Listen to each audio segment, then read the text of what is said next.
Life divine பயில்வதற்காக நம்மை இந்த இணையதளத்தின் மூலம் ஒருங்கிணைத்து இந்த நல்ல வாய்ப்பினை நமக்கு அருளியுள்ள பகவானுக்கும் ஸ்ரீ அன்னைக்கும் நமது நன்றியையும் வணக்கத்தையும் அவர்களது பொற்பாதங்களில் சமர்ப்பிப்போம். இத்தருணத்தில் நம் மனதில் எழும் ஒவ்வொரு எண்ணத்தையும், இங்கு நாம் பேசும் ஒவ்வொரு வார்த்தையையும் அவர்களுக்கு காணிக்கையாக சமர்ப்பிப்போம்.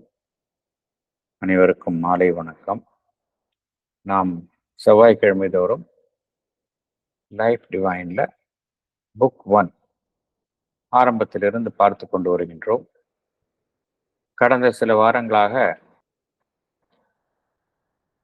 அந்த ஒவ்வொரு சாப்டர்னுடைய ஒட்டுமொத்த சுருக்கம் சினாப்சிஸ் அதை பார்த்து கொண்டு வருகின்றோம். கடந்த செஷன்ல சாப்டர் 18 பார்த்தோம். அதனுடைய சினாப்சிஸ் நாம் பார்த்தோம். மைண்ட் அண்ட் சூப்பர் மைண்ட் இதனுடைய தலைப்பு. இந்த செஷன்ல சாப்டர் 19 பார்க்க போகின்றோம். அதனுடைய தலைப்பு லைஃப். இந்த சாப்டர் 19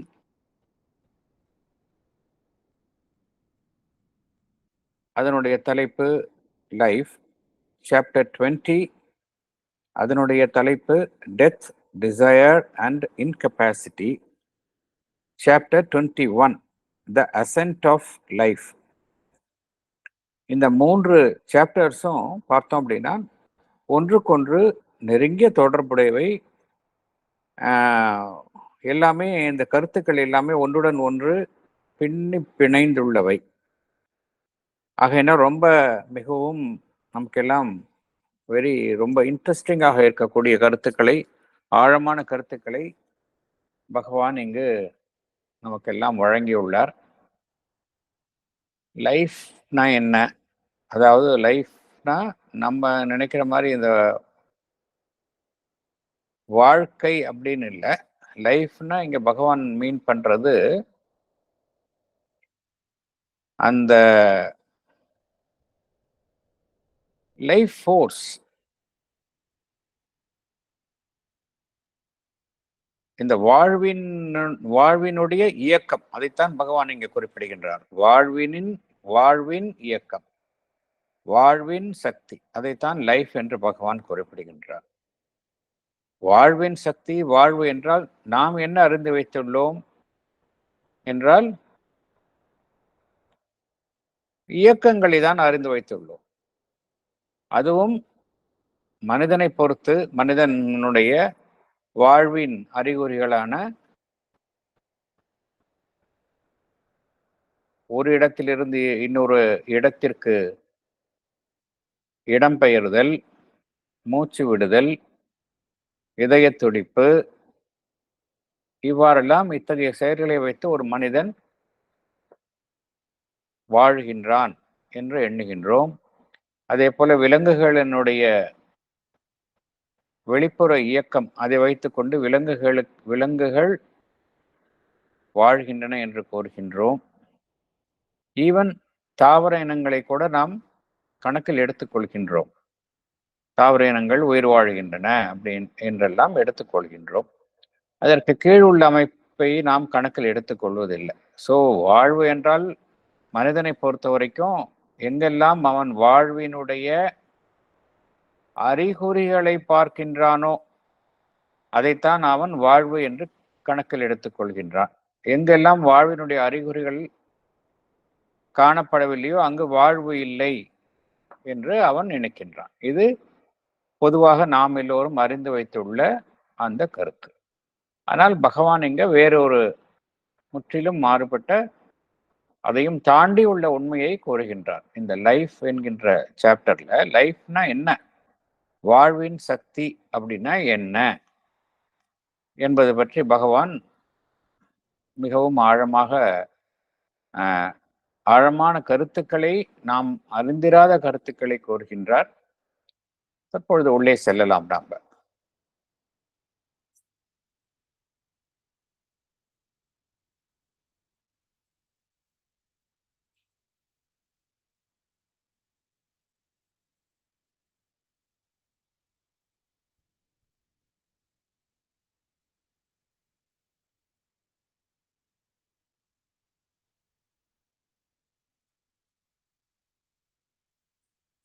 படிக்கலாம்.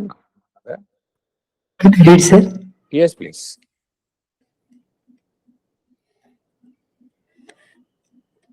Life Divine, Book 1, Chapter 19, Life Synopsis. Life manifests itself upon earth with matter as its basis. It is essentially a form of one cosmic energy and its dynamic movement. It maintains the forms by an unceasing process of disintegration and renewal of their substance.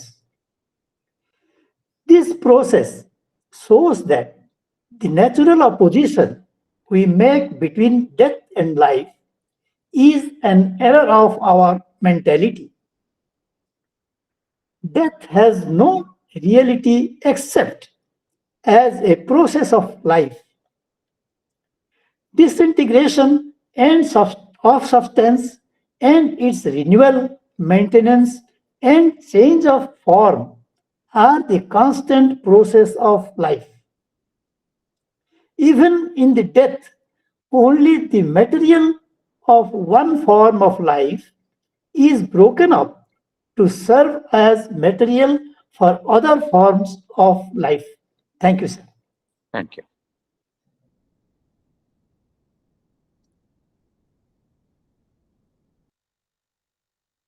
வாழ்வு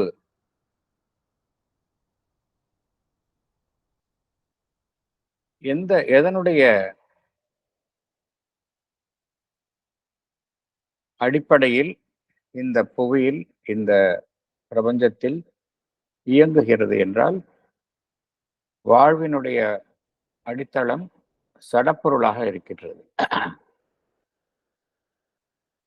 அனைத்திற்கும் பார்த்தோம் அப்படின்னா base வந்து matter தான், சடப்பொருள் தான். அதில் தானே நாம் இருக்கின்றோம். வாழ்வு என்பது என்ன என்றால், ஒரு பிரபஞ்ச சக்தி என்று பகவான் குறிப்பிடுகின்றார். ரொம்ப முக்கியமான கருத்து, முக்கியமான ஒரு ஸ்டேட்மெண்ட். வாழ்வு என்றால் அது ஒரு பிரபஞ்ச சக்தி. இரண்டாவது, அது வந்து ஒரு செயல்படும் இயக்கம், டைனமிக் மூவ்மெண்ட். ரெண்டு விஷயம் சொல்றார் பகவான். இது வந்து காஸ்மிக் எனர்ஜி. லைஃப் அப்படிங்கிறது காஸ்மிக் எனர்ஜி. ஸோ என்ன புரிஞ்சுக்கிறோம்? It has got nothing to do with the individual. It is a cosmic energy. ரெண்டாவது, அது செயல்படும் இயக்கம் அப்படிங்கிறார். இட்ஸ் அ டைனமிக் மூவ்மெண்ட் அப்படிங்கிறார். அடிப்படையில் அதுதான் வாழ்வு என்பது. அது என்ன செய்கின்றது? இந்த இரண்டு அம்சங்களை, இந்த இரண்டு அம்சங்களினுடைய வெளிப்பாடாக வடிவங்களை அது பராமரிக்கின்றது. பிரபஞ்ச சக்தி, அதனுடைய இயக்கம் எதன் மூலமாக செயல்படுகின்றது என்றால் வடிவங்களின் மூலமாக, ஃபார்ம்ஸ். அதன் மூலமாகத்தான் இந்த பிரபஞ்ச சக்தி செயல்படுகின்றது. இந்த ஃபார்ம்ஸ் வந்து பார்த்தோம் அப்படின்னா, வடிவங்கள் பார்த்தோம் அப்படின்னா, இடைவிடாத இந்த வடிவங்களினுடைய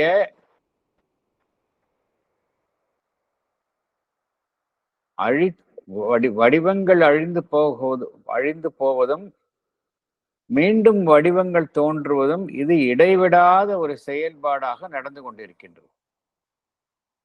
வடிவங்கள் தன்னை முற்றிலுமாக அழித்துக் கொள்வதும் பின்பு புதுப்பித்துக் கொள்வதும். அழித்துக் கொள்ளுதல், புதுப்பித்துக் கொள்ளுதல். அந்த வடிவங்களுக்கு உள்ளே இருக்கக்கூடிய அந்த பொருள், ஒவ்வொரு வடிவமும் ஒரு பொருளினால் ஆக்கப்பட்டுள்ளது. என்ன நடைபெறுகின்றது என்றால், அந்த வடிவங்கள் அந்த வடிவங்களுக்குள்ளே இருக்கக்கூடிய அந்த பொருள் தங்களை அழித்துக் கொள்கின்றன, மீண்டும் புதுப்பிக்கின்றன. இது எப்படி நடக்கின்றது? இந்த அழித்துக் கொள்ளுதலும் புதுப்பித்துக் கொள்ளுதலும் இடைவிடாமல் நடந்து கொண்டே இருக்கின்றது. இந்த இந்த ப்ராசஸ், இதன் மூலமாகத்தான், இந்த செயல்பாட்டின் மூலமாகத்தான் வடிவங்கள் பராமரிக்கப்படுகின்றன. வாழ்வினுடைய வாழ்வு என்கின்ற சக்தியினால் வடிவங்கள் எப்படி பராமரிக்கப்படுகின்றன என்றால், இந்த அழித்துக் கொள்ளுதலும் உருவாக்குதலும் என்கின்ற இயக்கத்தினால் வடிவங்கள் பராமரிக்கப்படுகின்றன அப்படிங்கிறார். வடிவங்கள் இல்லாமல் போய்விடுவதில்லை, வடிவங்கள் பராமரிக்கப்படுகின்றன. வடிவங்கள் நிலைத்திருக்க வேண்டும் என்றால் இந்த ரெண்டு விஷயம் நடக்கணும் அப்படிங்கிறார். ஆகையினால் ஒரு மனிதனை எடுத்துக்கொண்டால், அவன் தாங்கியுள்ள வடிவம், அதை சார்ந்துள்ள தாங்கியுள்ள வடிவம் என்றால் உடல். அந்த உடலில் உள்ள கூறுகள், உடற்கூறுகள், பொருட்கள், அதையெல்லாம் அழிந்து விடுகின்றன. நாம் அதை மரணம் என்று கூறுகின்றோம். அந்த மரணத்திற்கு எதிராக அவன் உயிர் வாழும் பொழுது அவனுடைய வாழ்வு என்று கூறுகின்றோம். ஆனால் இந்த மரணத்தையும் வாழ்வையும் நாம் எதிரெதிராக வைத்து பார்க்கின்றோம். இது நம்மளுடைய மனதினுடைய பிழை என்று பகவான் குறிப்பிடுகின்றார். என்றால் மரணம் என்பது உண்மையிலேயே மரணம் என்பதே கிடையாது அப்படின்னு தான் சொல்றார் பகவான். மரணம் என்கின்ற செயலினால் என்ன நடைபெறுகின்றது என்றால், பொருட்கள் ஒரு தொகுப்பு, பொருட்களினுடைய ஒரு தொகுப்பு அழிக்கப்பட்டு வேறொரு தொகுப்பு அதே பொருட்களில் இருந்து உருவாக்கப்படுகின்றது. அதன் மூலமாக வாழ்வு தொடர்ந்து நீடிக்கின்றது. The life continues by the process of death. அதைத்தான் பகவான் இங்கு குறிப்பிடுகின்றார். ஆகையினால் பகவான் என்ன கூறுகின்றார்? மரணம் என்பதற்கு உண்மை, எந்த விதமான ஒரு உண்மையும் அதற்கு பின்னால் கிடையாது அப்படிங்கிறார். Death has no reality except as a process of life. என்ன காரணம் என்றால், அடிப்படையில் பார்த்தோம்னா அந்த பிரபஞ்சமே பார்த்தோம் அப்படின்னா அது ஒட்டுமொத்த எனர்ஜியினுடைய it is a sum total of energy. Sum total of energy அப்படிங்கிறப்ப அந்த ஒட்டுமொத்த பிரபஞ்சத்திற்குள்ள இயக்கங்கள் நடைபெற்று கொண்டேதான் இருக்கின்றன. இயக்கங்கள் நடைபெறுவதனால அந்த ஒட்டுமொத்த சக்தியினுடைய தொகுப்புல கூடுதலோ குறைதலோ நடைபெறுவதே இல்லை. சம் டோட்டல் எப்பொழுது ஒரே மாதிரி தான் இருக்கு. அதனால எது அழிந்து போகுது? எதுவுமே அழிந்து போறதே கிடையாது. நத்திங், எல்லாமே இங்க சாஸ்வதமாகத்தான் இருக்கின்றது. ஆகையினால death has no reality except as a process of life அப்படிங்கிறார் பகவான். வாழ்வு என்கின்ற செயல்பாடு தொடர்ந்து நீடிக்க வேண்டும் என்றால் மரணம் என்பது தேவையாகின்றது. ஆகையினால் மரணம் என்கின்ற ஒரு செயல்பாட்டிற்கு பின்னால் எந்த விதமான உண்மையும் கிடையாது அப்படிங்கிறார். ஆகையினால் டிஸ்இன்டகிரேஷன், ஒரு பொருள் அழிந்து விடுதல், ரினியூவல் புதுப்பிக்கப்படுதல், மெயின்டெனன்ஸ் அதை பராமரித்தல், சேஞ்ச் ஆஃப் ஃபார்ம் வடிவங்கள் உருமாறுதல், இதெல்லாம் கான்ஸ்டன்ட் ப்ராசஸ் ஆஃப் லைஃப் அப்படிங்கிறார். ஈவன் மரணத்தில் கூட என்ன நடைபெறுகின்றது என்றால், ஒரு வடிவத்தினுடைய பொருள், ஒரு வடிவத்தினுடைய வாழ்வினுடைய ஒரு வடிவத்தினுடைய ஒரு பொருள் அது முற்றிலுமாக அது பிரிக்கப்பட்டு வாழ்வினுடைய வேறொரு பொருளாக அங்கு உருவாக்கப்படுகின்றது. Even in the death, only the material of one form of life is broken up to serve as material for other forms of life என்று கூறுகின்றார். இது இதுதான் உண்மை என்று பகவான் குறிப்பிடுகின்றார். இதுதான் நடக்குது அப்படிங்கிறார் பகவான். ஆனால் மனித வாழ்வு இதெல்லாம் எடுத்துக்கொண்டோம் என்றால் இதை வந்து நம்ம இவ்வளோ அப்ட்ராக்டா ஃபேக்சுவலா பார்க்க முடியாது. இதுல நிறைய அவர் emotions are involved, our relationship are involve. இது அவ்வளோ எளிதாக நம்மால வந்து உள்ள வாங்கிக்க முடியல. இருந்தாலும் இதுதான் உண்மை என்று பகவான் குறிப்பிடுகின்றார். திஸ் இஸ் அ ட்ரூத் அப்படிங்கிறார். லைஃப் என்ன, டெத்னா என்ன, அதற்காக விளக்கத்தை பகவான் தருகின்றார். அடுத்தது பார்க்கலாம். படிக்கட்டுமா சார்? Yes sir.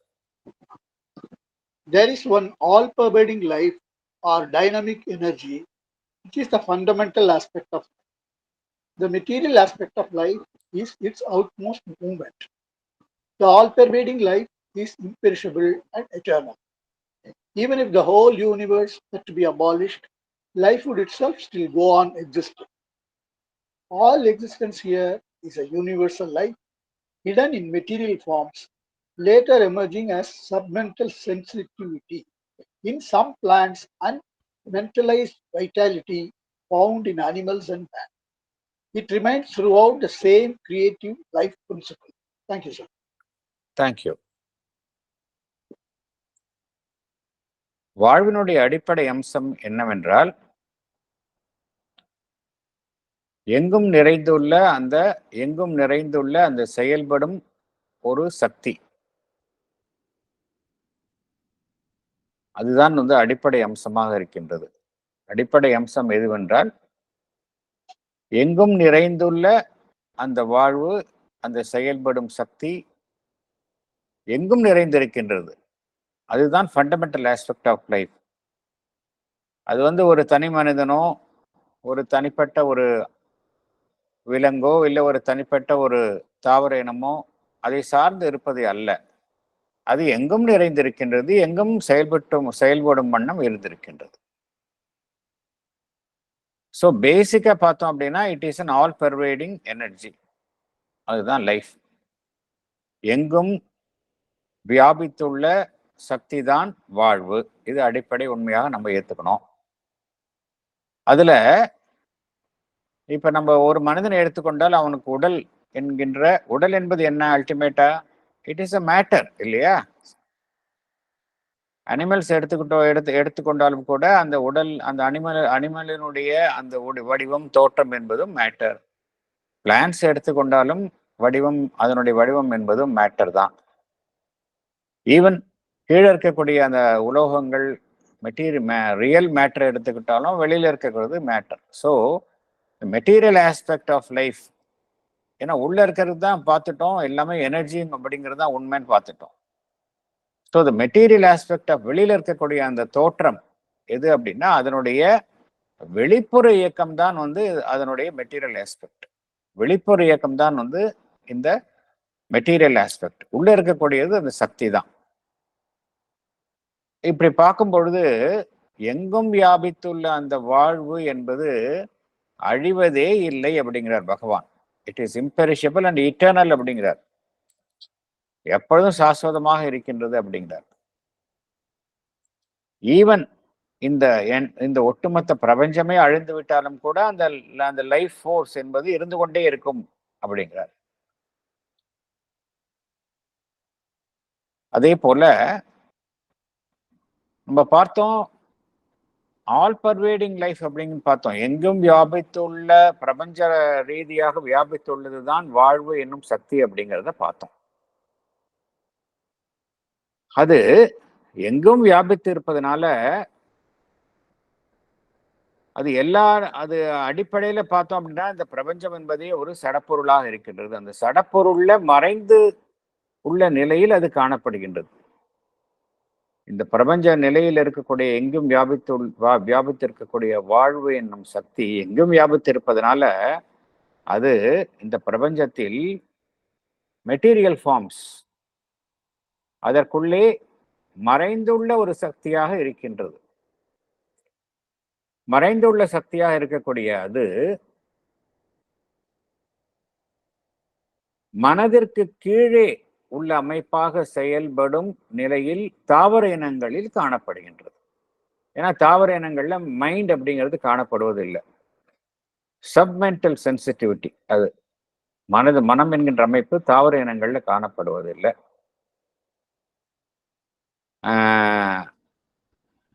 அதே போல விலங்குகளிடத்திலையும் அது எப்படி வெளிப்படுகின்றது என்றால், ஒரு மனம் சார்ந்த ஒரு வாழ்வினுடைய இயக்கமாக மனிதனிடத்திலும் விலங்குல வந்து வெறும் பார்த்தோம் அப்படின்னா வைட்டாலிட்டி தான் இருக்கு. விலங்குல வந்து பார்த்தோம் அப்படின்னா வெறும் வாழ்வினுடைய இயக்கத்தை தான் பார்க்கின்றோம். இருந்தாலும் பகவான் வந்து இங்க கிளப் பண்றார். Mentalized vitality found in animals and man அப்படிங்கிறார். ஏன் அனிமல்ஸையும் மேனையும் சொல்றார் அப்படின்னா, அனிமல்ஸ்ட கூட அந்த இன்ஸ்டிங்க்ட் என்கின்ற ஒரு அமைப்பு இருக்கின்றது. ஏன்னா அனிமல்ஸ் வந்து ரீசனிங் கிடையாது, ஆனா இன்ஸ்டிங்க்ட் படி தான் அது செயல்படுகின்றது. ஸோ அங்கேயும் அதனுடைய ருடிமெண்ட்ரி ஃபார்ம்ஸ் ஆஃப் மைண்ட் வந்து அனிமல்ஸ்ட பார்க்குறோம். அது வாழ்வு சார்ந்த இயக்கமாக அங்கு காணப்படுகின்றது. அதைத்தான் Bhagavan mentalized vitality found in animals and man அப்படிங்கிறார். ஸோ இந்த மாதிரி தான் வந்து அது வந்து ஒரு உருவாக்கும் விதியாக வாழ்வினுடைய விதியாக பிரபஞ்சம் முழுவதும் இந்த வாழ்வினுடைய சக்தி என்பது செயல்பட்டு கொண்டே இருக்கின்றது என்று பகவான் குறிப்பிடுகின்றார். ஸோ இது வரைக்கும் பார்த்தவர் என்ன தெரிஞ்சிட்டோம் அப்படின்னா, லைஃப் அப்படின்னா என்னங்கிறது பகவான் ரொம்ப தெளிவாக விளக்கியுள்ளார். நாம் அறிந்து வைத்துள்ள அந்த பொருளுக்கும் பகவான் சொல்லக்கூடிய அந்த விளக்கத்திற்கும் நிறைய வேறுபாடுகளை நாம் காண்கின்றோம். அடுத்தது போகலாம்.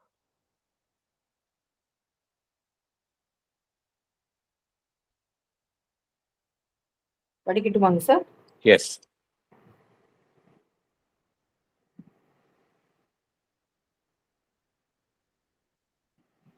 We do not consider life as a force which creates, maintains, and destroys forms. What we normally understand by the term life is a particular result of universal force with which we are familiar, manifesting itself only in the animal and the plant, but not in other material forms like metal, stone, gas, operating in the animal cell, but not in the pure physical atom. Animal life is characterized by movement, breathing, eating, feeling, and desires. Spontaneous motion or locomotion, breathing, eating are only processes of life and not life itself. They are means for the generation or release of that constantly stimulating energy. Thank you, sir. Thank you.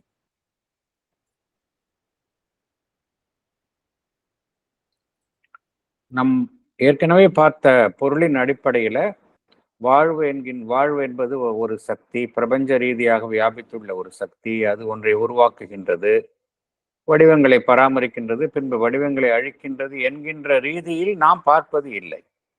நாம் எவ்வாறு அறிந்து வைத்துள்ளோம் என்றால், வாழ்வு என்பது அந்த பிரபஞ்ச சக்தியினுடைய ஒரு விதமான ஒரு விளைவு. அந்த விளைவைத்தான் நாம் வாழ்வு என்று நாம் அறிந்து கொள்கின்றோம்.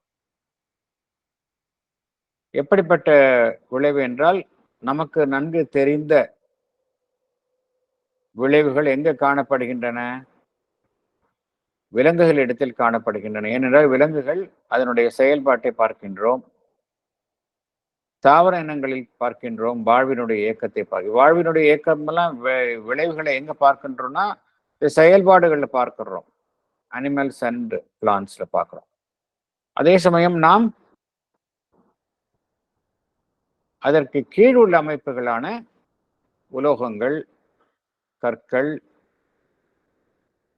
வாயு என்கின்ற அமைப்புகளிடம் நாம் வாழ்வு இருப்பதாக நாம் கருதுவது இல்லை.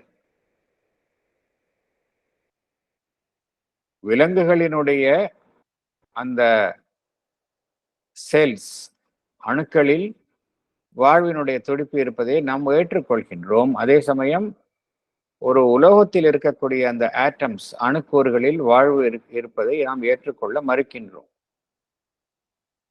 ஒரு விலங்கினுடைய வாழ்வை எடுத்துக்கொண்டால் அது அதனுடைய இயக்கம், ஒரு இடத்திலிருந்து இன்னொரு இடத்திற்கு செல்லுதல், அதான் மூவ்மெண்ட். மூச்சு விடுதல், உணவு உண்ணுதல், உணர்ச்சிகளை வெளிக்காட்டுதல், ஆசைகளை வெளிக்காட்டுதல் என்கின்ற ஒரு செயல்பாடுகளின் மூலமாக அந்த விலங்குகளினுடைய வாழ்வு தன்னை வெளிப்படுத்தி கொள்கின்றது. அவ்வாறுதான் நாம் அறிகின்றோம். ஆனால் நாம் அறிந்து வைத்துள்ள இந்த இயக்கங்கள் எல்லாம், அதாவது இடம் விட்டு இடம் பெயர்தல், மூச்சு விடுதல், உணவு உண்ணுதல், இதெல்லாமே வாழ்வினுடைய செயல்பாடுகள் தான், ப்ராசஸ் ஆஃப் லைஃப் தான். அவைகள் வாழ்வு அல்ல. அவைகளை மாத்திரம் தனியே எடுத்துக்கொண்டால் வாழ்வு என்பது அவைகள் மாத்திரம் அல்ல. They are not life it self. இவைகள் எல்லாம், இந்த இயக்கங்கள் எல்லாம் அந்த சக்தியை வெளிப்படுத்துவதற்காக பிரயோகிக்கப்படும் இயக்கங்கள் தானே தவிர, ஏனென்றால் அந்த வாழ்வு என்கின்ற சக்தி உள்ளே இருக்கின்றது. அதை வெளிப்படுத்துவதற்காகவும் அல்லது அந்த சக்தியை உருவாக்குவதற்காகவும் ஏற்படுத்தப்பட்ட இயக்கங்கள் தானே தவிர அவைகள் மாத்திரமே வாழ்வாகாது என்று பகவான் குறிப்பிடுகின்றார். அதாவது இதெல்லாம் இல்லைன்னா கூட வாழ்வு இருக்குன்னு தான் அர்த்தம். நாம் அறிந்து வைத்துள்ள மாதிரி இதெல்லாம் இல்லைன்னா கூட லைஃப் இஸ் தேர். ஏன்னா பார்த்தோம், லைஃப் அப்படிங்கிறது ஒரு பிரபஞ்ச ரீதியாக வியாபித்துள்ள ஒரு சக்தி அப்படிங்கிறத நம்ம பார்த்தோம். அது வடிவங்களை பராமரிக்கிறது, உருவாக்குகின்றது, அழிக்கின்றது, தோற்றுவிக்கின்றது அப்படின்னு. ஸோ அப்படின்னா என்ன அர்த்தம்? வாழ்வு என்கின்ற சக்தி இண்டிபெண்டா இருக்கு, எல்லாத்தையும் தாண்டி இருக்கின்றது. எல்லாம் மறைந்து போனா கூட வாழ்வு என்கின்ற சக்தி இருக்கும். ஏன் பகவான் இவ்வாறு கூறுகின்றார் என்றால், இந்த பிரபஞ்சம் என்பது சச்சிதானந்தாவினுடைய வெளிப்பாடு. இந்த சச்சிதானந்தாவினுடைய சிற்சக்தியினுடைய வெளிப்பாடு. அதனால்தான் பகவான் என்ன கூறுகின்றார், அது சிற்சக்தியினுடைய வெளிப்பாடாகத்தான் காணப்படுகின்றது அனைத்துமே இந்த உலகத்தில். எது மூலம் என்றால் இந்த சிற்சக்தி, இந்த கான்சியஸ்னஸ் ஃபோர்ஸ். அதுதான் ஆரம்ப நிலையில் இருப்பது அதுதான். ஆகையினால பிற்பாடு வந்தவைதான் அதில் உலகம் என்பதெல்லாம். உலகம் என்பது இருந்தாலும் அழிந்தாலும் அந்த சிற்சக்தி என்பது இருக்கும். அதுதான் வாழ்வு. அதைத்தான் பகவான் இங்கே குறிப்பிடுகின்றார். அடுத்தது போகலாம்.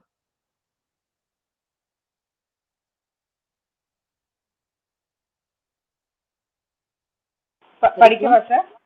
S madam. It is proven that human life can remain in the body even when the breathing and beating of the heart thought to be essential for life are temporarily suspended, and the body can remain in full consciousness. It was discovered by an Indian scientist that plants respond to stimulus, a sure sign of existence of life. The same proof of vitality, the response to stimulus, had been affirmed by him in metals as well. If instruments of the right nature could be invented, more points of similarities between the metal and plant life could be discovered. Thank you, sir. Thank you, madam. Thank you.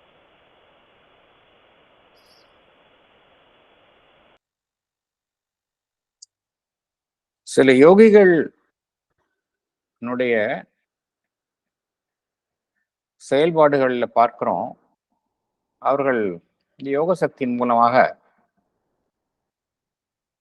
ஒரு சமாதி நிலையை எட்டிய நிலையில் காணப்படுவார்கள். அவர்களிடம் அந்த மூச்சு விடுதல், இதய துடிப்பு, இதெல்லாம் வாழ்வினுடைய எசென்ஷியல் ஐட்டம்ஸ், இன்றியமையாத அம்சங்களாக இவையெல்லாம் காணப்படுகின்றன. இவையெல்லாம் அங்கு இருக்காது.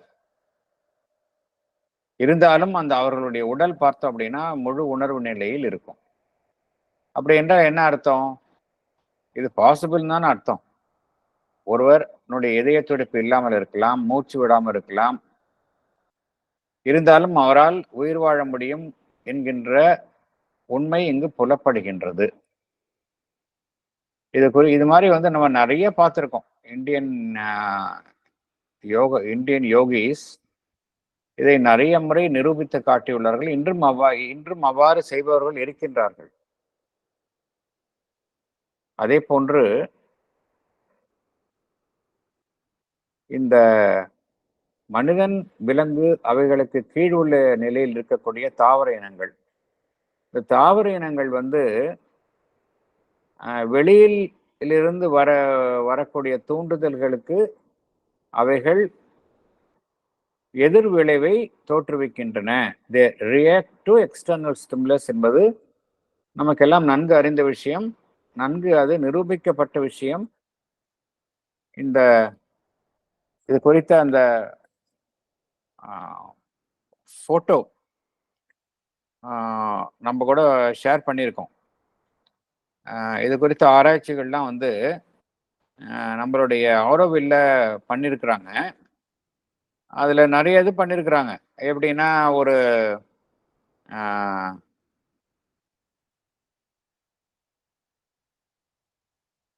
அந்த ஒருவர்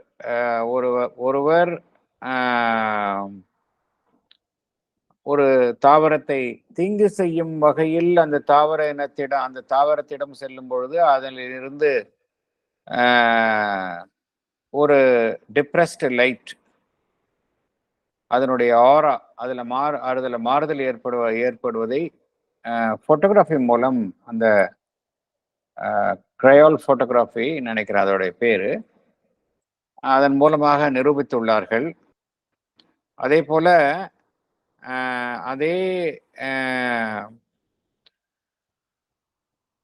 அதே மாதிரி ஒரு தாவர இனத்திடம் அன்பு செலுத்தும் ஒருவர் செல்லும் பொழுது அதிலிருந்து அந்த ஆரா வந்து வேறொரு மாதிரி வருவதாக புகைப்படங்கள் மூலம் ஆரோவில்ல வந்து நிரூபித்துள்ளார்கள். அதே போல சில கிறிஸ்டல்ஸ், இந்த கிறிஸ்டல்ஸை வந்து கையில வைத்து கொண்டு ஒருவர் தியானம் செய்தால் அந்த கிறிஸ்டல்ஸ்ல இருந்து அதனுடைய ஆரா, அதனுடைய ஒளி வந்து நன்றாக வெளிப்படுவதை அவர்கள் நிரூபித்துள்ளார்கள். ஸோ இதெல்லாம் என்ன புரிகின்றது என்றால், வெளியிலிருந்து வரக்கூடிய அந்த தீண்டுதல்களுக்கு தாவர இனங்கள் மாத்திரமல்ல, தாவர இனங்களுக்கு கீழே உள்ள உலோகங்கள், கற்கள், இவைகள் எல்லாம் கூட எதிர்விளைவை தோற்றுவிக்கின்றன என்பதை நாம் அறிந்து கொள்கின்றோம். அதன் மாத்திரமல்ல, நல்ல ஒரு தூண்டுதல்களுக்கு நல்ல எதிர்விளைவை உண்டாக்குகின்றன. தீய தூண்டுதலுக்கு ஒரு தீமையுடன் கூடிய ஒரு தூண்டுதல்களுக்கு அவைகள் வேறு விதமாக எதிர்விளைவை தோற்றுவிக்கின்றன என்பதெல்லாம் நிரூபிக்கப்பட்ட உண்மைகள். பகவான் இதை எழுதிய பின்பு பிற்காலத்தில் இவைகள் எல்லாம் நிரூபிக்கப்பட்டன. சடப்பொருள்களுக்கு வந்து ஒரு கான்சியஸ்னஸ், உணர்வு நிலை உண்டு என்பது ஸ்ரீ அன்னை வெவ்வேறு தருணங்களில் அவர் நிரூபித்துள்ளார். ஒரு பொருளை நாம் நன்றாக பராமரிக்கும் பொழுது அந்த பொருள் நம்முடன் நன்றாக ஒத்துழைக்கும் என்பதை ஒவ்வொருவரும் இதை உணர வேண்டும் என்று பகவான் ஸ்ரீ அன்னை குறிப்பிட்டுள்ளார். ஒரு பொருள் இருக்கின்றது என்றால் அதை நல்ல முறையில் நாம் பராமரித்தால் அது நமக்கு கை கொடுக்கும், சரியான நேரத்தில் கை கொடுக்கும் என்று அன்னை பல இடங்களில் கூறியுள்ளார். ஒரு வாகனம் இருக்கின்றது, நாம் வாகனத்தில் தினமும் பயணிக்கின்றோமோ, அந்த வாகனத்தை நாம் நல்ல முறையில் நாம் வைத்து கொண்டால் அந்த வாகனம் நம்மை வந்து சரியா எந்த நேரத்திலும் நம்மை கைவிடாது, பத்திரமாக நம்மை போக வேண்டிய இடத்திற்கு போய் சேர்க்கும். ஏனென்றால் எல்லா பொருட்களுக்கு உள்ளேயும் அந்த உணர்வு நிலை என்பது இருக்கிறது, கான்சியஸ்னஸ் என்பது இருக்கின்றது. இந்த கான்சியஸ்னஸ் என்பதுதான் இங்கே வாழ்வினுடைய சக்தி என்று நாம் எடுத்துக்கொள்ளலாம். எல்லா பொருள்களுக்குள்ளேயும் இந்த வாழ்வினுடைய சக்தி என்பது உள்ளே இருக்கின்றது என்பதுதான் உண்மை. ஆகையினால் பகவான் இங்கே கூறியுள்ளார், உலோகங்கள், தாவரங்கள் இவைகளுக்கு இடையே உள்ள அந்த ஒற்றுமைகளை சரியான உபகரணங்கள் மூலமாக நாம் கண்டறிய முடியும் என்று பகவான் கூறியுள்ளார். ஐ திங்க் சப்சிக்வெண்டா வந்த ஆராய்ச்சிகள்ல இவைகள் எல்லாம் நிரூபிக்கப்பட்டுள்ளன. அதில் எந்த விதமான ஒரு சந்தேகமும் இல்லை.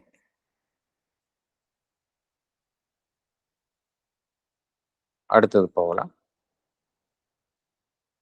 படிக்கலாம். Yes. There is no rigid line of demarcation between the earth and the metal formed in it, or between the metal and the plant. Each step of this graded existence replaces the next.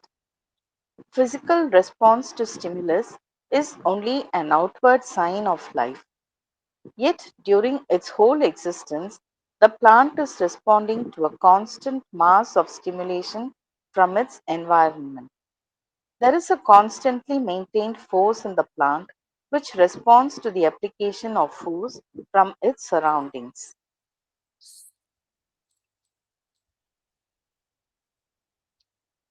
இந்த பூமி இருக்கின்றது, அந்த பூமியிலிருந்து தான் உலோகங்கள் உருவாகுகின்றன.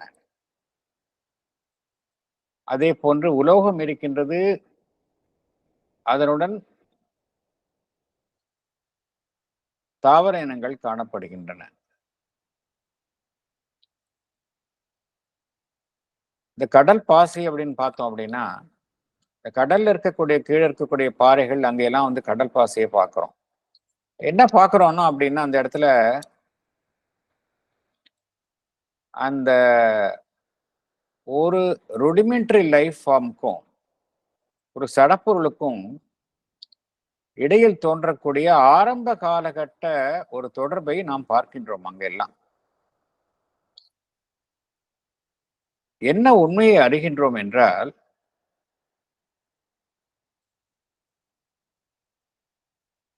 ஒவ்வொரு அமைப்பிற்கும், இந்த உலகத்தில் காணக்கூடிய ஒவ்வொரு அமைப்பிற்கும், சடப்பொருள், உலோகங்கள், தாவர இனங்கள், இவைகளுக்கெல்லாம் பார்த்தோம் அப்படின்னா இடைவெளி என்பது ஒரு ரிஜிட் லைன் ஆஃப் டிமார்கேஷன். அதாவது ஒரு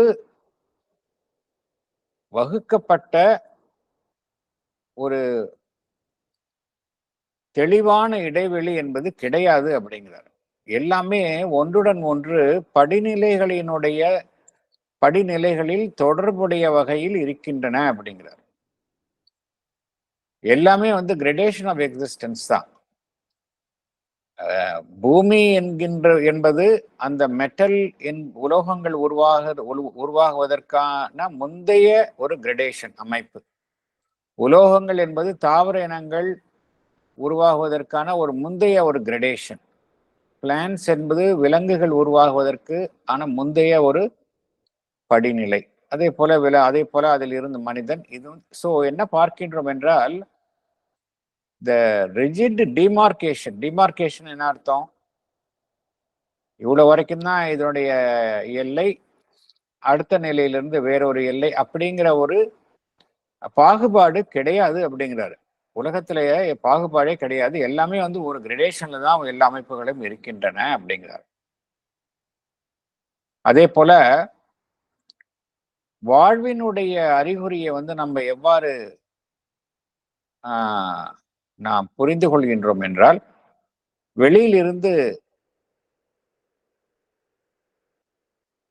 செய்யப்படும் ஒரு தீண்டுதலுக்கு ஒரு அமைப்பு ஒரு எதிர்விளைவை தோற்றுவித்தால் அங்கு வாழ்வினுடைய இயக்கம் இருக்கின்றது என்று நாம் ஏற்றுக்கொள்கின்றோம். ஒரு தாவர இனம் இருக்கின்றது, அந்த தாவர இனம் வெளியிலிருந்து வரக்கூடிய ஒரு தீண்டுதலுக்கு ஒரு எதிர்விளைவை தோற்றுவிக்கின்றது.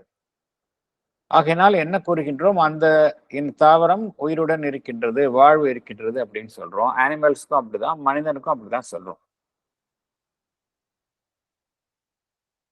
ஒரு தாவர இனத்தை எடுத்துக்கொண்டால் அந்த தாவர இனம் இது மாத்திரம்தான் இந்த வெளியிலிருந்து வரும் தீண்டுதல், அது மாத்திரம்தான் அந்த வாழ்வினுடைய இயக்கத்தை முடிவு செய்வது என்பது தவறு அப்படிங்கிறார். உதாரணத்திற்கு ஒரு தாவர இனத்தை எடுத்துக்கொண்டால் அது தன்னை சுற்றி உள்ள அந்த சூழல், அதற்கு அந்த சூழலுடன் தொடர்ச்சியாக அது தொடர்பு கொண்டுதான் இருக்கின்றது. தொடர்பு கொண்டு அதற்கு ஏற்ற வகையில் தன்னுடைய செயலை அது செய்து கொண்டுதான் இருக்கின்றது. உதாரணத்திற்கு பார்க்கலாம். ரீசெண்டா ஒரு விஷயம் சொன்னாங்க என்கிட்ட. யாரோ ஒருவருடைய வீட்டுல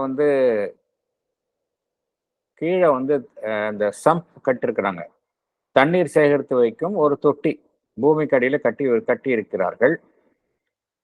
பக்கத்துல பார்த்தோம் அப்படின்னா அங்கிருந்து ஒரு 10 அடி 20 அடி தள்ளி ஒரு மரம் இருக்கின்றது. அந்த மரத்தில் இருந்து வேர் அந்த தண்ணீர் தொட்டியை நோக்கி சென்று அந்த தண்ணீர் தொட்டியை சுற்றிலும் அந்த வேர் பரவி உள்ளதை அவர் குறிப்பிட்டார். இது நிறைய பேருடைய அனுபவத்துல பார்த்திருக்கலாம். எப்படி தெரியும்? அந்த எங்கேயோ ஒரு 10 அடி 20 அடி இருக்கக்கூடிய அந்த தாவரத்திற்கு தள்ளி இருக்கக்கூடிய அந்த சோர்ஸ் ஆஃப் வாட்டரை எப்படி கண்டுபிடிக்கின்றது, எப்படி அதை நோக்கி தன்னுடைய அந்த வேரை பாய்ச்சுகின்றது அப்படிங்கிறது எப்படி நம்மளுக்கு புரிந்து கொள்வதற்கே ஆச்சரியமாக இருக்கின்றது. ஆகையினால் இந்த வெளியிலேருந்து ஆப்வியஸா ஒன்னை செய்து அதுக்கு ரெஸ்பாண்ட் பண்ணாதான் லைஃப் இருக்கணும் அப்படிங்கிறது அர்த்தம் கிடையாது. தொடர்ந்து தாவர இனங்கள் தங்களை சுற்றியுள்ள சூழலுக்கு ஏற்ப தங்களுடைய செயல்பாட்டை புரிந்த வண்ணம் இருக்கின்றன அப்படிங்கிறார் பகவான். அந்த தாவர இனங்களுக்குள்ள ஒரு சக்தி இருக்கின்றது. அந்த சக்தி என்ன செய்கின்றது? வெளியிலிருந்து வரக்கூடிய அந்த சக்தி, ஏன்னா எல்லாமே இன்டர்சேஞ்ச் ஆஃப் ஃபோர்ஸஸ் தான் இங்க நடந்து கொண்டே இருக்கின்றது. நம்ம பார்த்தோம், இந்த பிரபஞ்சத்துல எங்கும் வியாபித்துள்ள சக்தி தான் வாழ்வினுடைய சக்தின்னு பார்த்தோம். எங்கும் வியாபித்து இருக்கின்றது. அப்படி இருக்கும் பொழுது ஒரு வடிவம் இருக்கின்றது, ஒரு அமைப்பு இருக்கின்றது என்றால் அதற்குள்ளே இருக்கக்கூடிய வாழ்வினுடைய சக்தி அதை சுற்றியுள்ள வாழ்வினுடைய சக்தியுடன் தொடர்ந்து சக்தியின் பரிமாற்றத்தை நடத்தி கொண்டே இருக்கின்றது. இதுதான் உண்மை. இது எல்லாருக்கும் பொருந்தும். நமக்கும் ஹியூமன் பீயிங்ஸுக்கும் பொருந்தும், பிளான்ஸ் அண்ட் அனிமல்ஸுக்கும் பொருந்தும். அடுத்தது போகலாம்.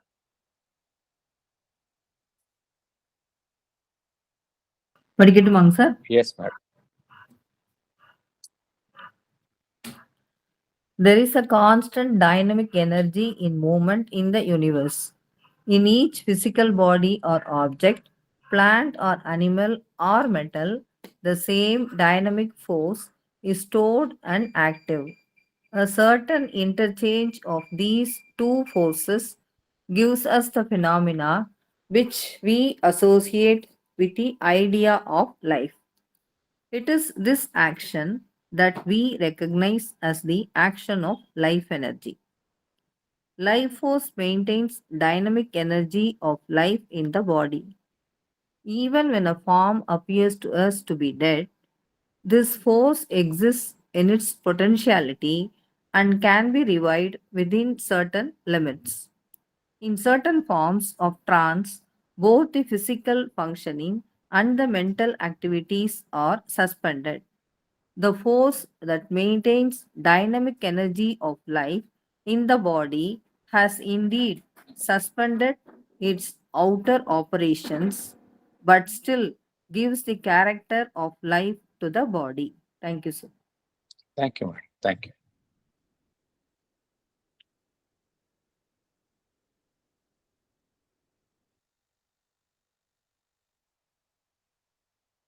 இந்த பிரபஞ்சத்தில்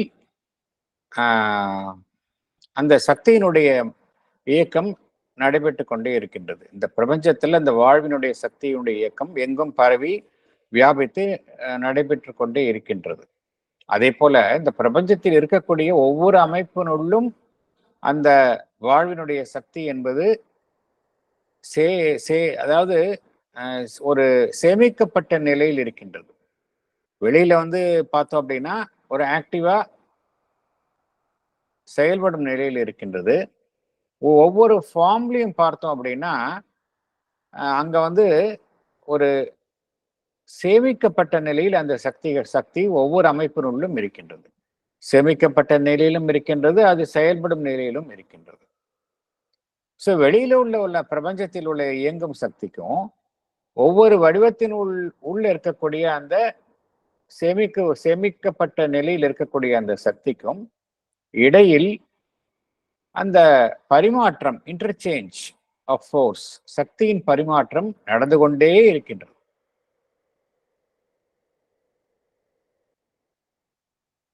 இந்த சக்தியின் பரிமாற்றத்தை தான் நாம் அந்த வாழ்வு என்கின்ற எண்ணத்துடன் நாம் இணைத்து பார்க்கின்றோம். இந்த சக்தியின் பரிமாற்றத்தை தான் நாம் இந்த வாழ்வினுடைய சக்தியினுடைய செயல்பாடு என்று நாம் புரிந்து கொள்கின்றோம். அதே போல இந்த வாழ்வினுடைய சக்தி என்பது ஒவ்வொரு உடலுக்குள்ளேயும் அந்த சக்தியை அது வைத்து அது வந்து பாதுகாப்பாக வைத்து பராமரிக்கின்றது. அந்த லைஃப் ஃபோர்ஸ் அப்படிங்கிறது வெளியிலும் இருக்கின்றது, ஒவ்வொரு அமைப்பினுள்ளும் இருக்கின்றது, ஒவ்வொரு உடலினுள்ளும் இருக்கின்றது. வெளியில பார்த்தோம் அப்படின்னா அந்த உடல் வாழ்வினுடைய இயக்கம் எதுவுமே இல்லாத இருப்பது போல் தோன்றினாலும் அந்த உள்ள இருக்கக்கூடிய அந்த சக்தி என்பது எப்பொழுதுமே இருக்கின்றது. அது எப்பொழுது வேண்டுமானாலும் ஒருவர் புதுப்பித்துக் கொள்ளலாம் என்று பகவான் குறிப்பிட்டிருந்தார். ஒரு குறிப்பிட்ட காலம் வரைக்கும் வெளியில இருக்கக்கூடிய அந்த உடல் அந்த வாழ்வின் அந்த உடல் வெளியில இருக்கக்கூடிய அந்த வெளியிலிருந்து பார்க்கக்கூடிய காணப்படும் அந்த உடல்ல வாழ்வினுடைய இயக்கங்கள் காணப்படாமல் இருந்தாலும் கூட உள்ள இருக்கக்கூடிய அந்த லைஃப் ஃபோர்ஸ் இருக்கும் அப்படிங்கிறார். அதனால் ஒருவர் மரணம் அடைந்து விட்டது போல தோன்றினாலும் கூட ஒரு குறிப்பிட்ட காலகட்டத்திற்குள் அவரை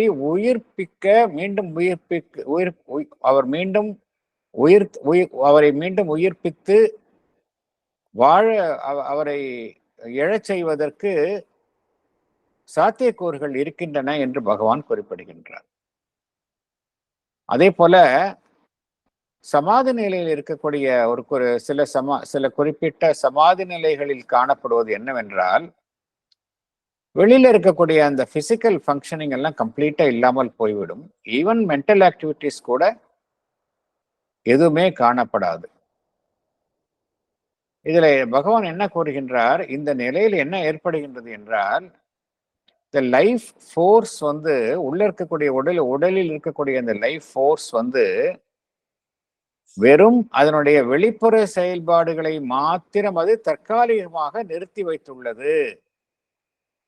அதனால் அவருக்கு பார்த்தோம் அப்படின்னா அவர் as if he is dead அப்படிங்கிற மாதிரி வெளியிலேருந்து தோணும். உண்மையிலேயே அவர் இறக்கவில்லை அப்படிங்கிறார். என்ன பகவான் கூற வருகின்றார் என்றால், அந்த லைஃப் ஃபோர்ஸ் அப்படிங்கிறது ஒவ்வொரு உடலுக்குள்ளேயும் இருக்கின்றது.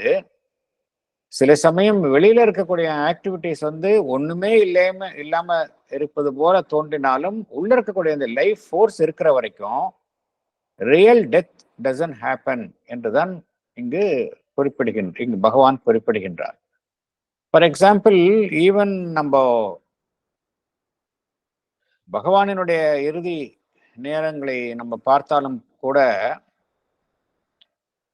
அவர் வந்து கோமாவில் இருப்பது போல காணப்பட்டாலும் அவ்வப்பொழுது அவர் கண் விழித்து தண்ணீர் கேட்பதும் அருகில் உள்ளவர்களை கூப்பிடுவதுமாக இருந்தார். மீண்டும் ஆழ்ந்த ஒரு கோமா என்கின்ற நிலைக்குள் சென்று விடுவார். அப்படி என்றால் என்ன அர்த்தம் அப்படின்னா, அவங்கெல்லாம் வந்து தங்களுடைய விருப்பத்தின் பேரில் அந்த நிலைக்கு செல்கின்றார்கள். புற இயக்கங்களிலிருந்து அவர்கள் தங்களை முற்றிலுமாக விடுவித்துக் கொள்ள முடியும். அதுதான் இங்க பகவான் இங்க குறிப்பிடுகின்றார். அடுத்தது போகலாம்.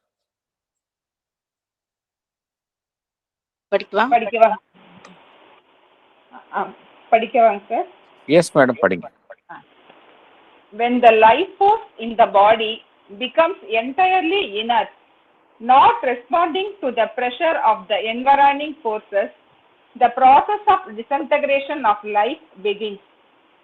In this case, there is life in the body which is busy with the process of disintegration of the formed substance in order to escape in its elements and constitute with them new forms.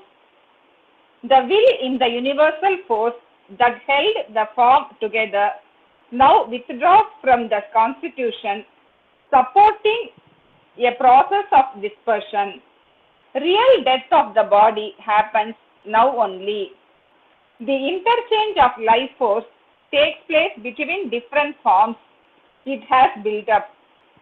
Each form constantly takes into itself and gives out again the breath and energy of the common force and nourishes itself with it by various means. Thank you, sir. Thank you, madam. Thank you. நாம் பார்த்தோம், இந்த life force அப்படிங்கிறது பிரபஞ்சமளாவிய நிலையில் வியாபித்திருக்கின்றது அப்படிங்கிறத பார்த்தோம். அதே போல ஒவ்வொரு தனிப்பட்ட உடலிலும் அது ஒரு சேகரிக்கப்பட்ட நிலையில் இருக்கின்றது. அங்கும் செயல்பட்டு கொண்டுதான் இருக்கின்றது என்பதையும் பார்த்தோம். அதே போல வேறொரு கருத்தையும் பார்த்தோம். என்ன பார்த்தோம் என்றால், இந்த பிரபஞ்சமளாவிய நிலையில் இருக்கக்கூடிய அந்த சக்திக்கும் தனிப்பட்ட உடல் அதற்குள்ளே இருக்கக்கூடிய அந்த சக்திக்கும் இடையில் பரிமாற்றம் தொடர்ந்து நடைபெற்று கொண்டே இருக்கின்றது என்பதையும் பார்த்தோம். ஸோ இந்த interchange of forces between the environment and with the individual body தொடர்ந்து நடைபெற்று கொண்டே இருக்கின்றது. இதுல எப்பொழுது இந்த வாழ்வு தன்னுடைய இயக்கத்தை இருந்து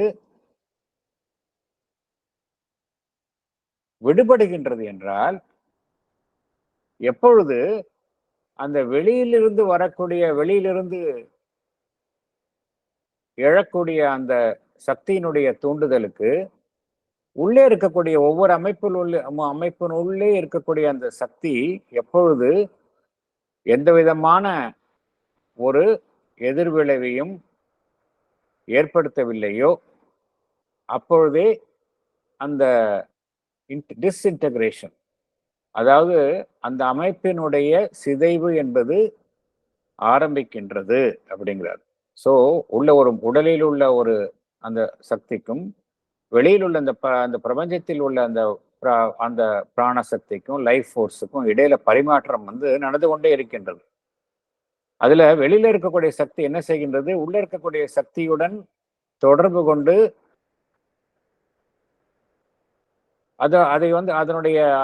அதனுடைய செயல்பாட்டிற்கு உறுதுணையாக இருக்கின்றது.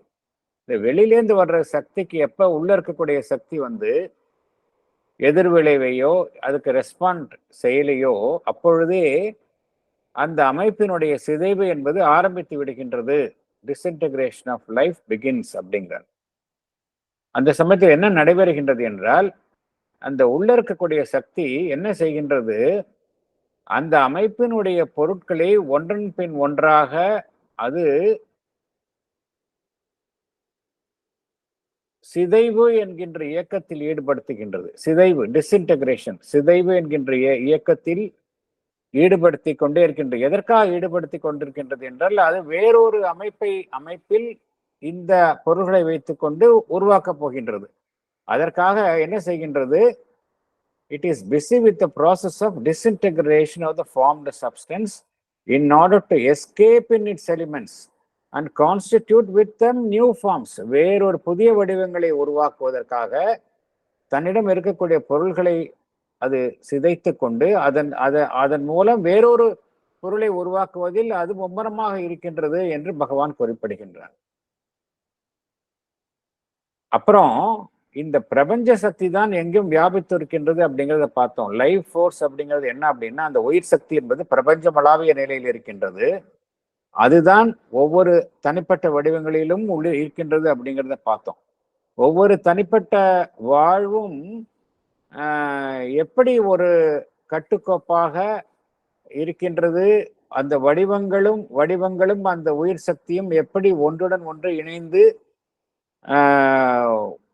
ஒன்றாக இருக்கின்றது என்றால், அந்த பிரபஞ்சத்தில் இருக்கக்கூடிய அந்த சக்தியினுடைய ஒரு ஃபோர்ஸ், வெளியில இருக்கக்கூடிய அந்த சக்தியினுடைய அந்த ஃபோர்ஸ், அந்த வில், அதுதான் என்ன செய்கின்றது, உள்ள இருக்கக்கூடிய ஒவ்வொரு தனிப்பட்ட அமைப்பும் அதனுடைய வாழ்வினுடைய சக்தியும் இரண்டும் ஒன்றிணைந்து ஒன்றாக இருப்பதற்கு அதுதான் உறுதி செய்கின்றது. இந்த மரணம் என்பது ஜீவிக்கும் பொழுது என்ன நடைபெறுகின்றது என்றால், அந்த வெளியில இருக்கக்கூடிய அந்த சக்தியினுடைய அந்த அந்த யூனிவர்சல் லைஃப் ஃபோர்ஸ், அதனுடைய சங்கல்பம், அது என்ன செய்கின்றது, அது தன்னை அந்த தனிப்பட்ட அமைப்பிலிருந்து விலக்கிக் கொள்கின்றது. அந்த தனிப்பட்ட அமைப்பு, இண்டிவிஜுவல் கான்ஸ்டிடியூஷன், அதிலிருந்து விலக்கிக் கொள்கின்றது.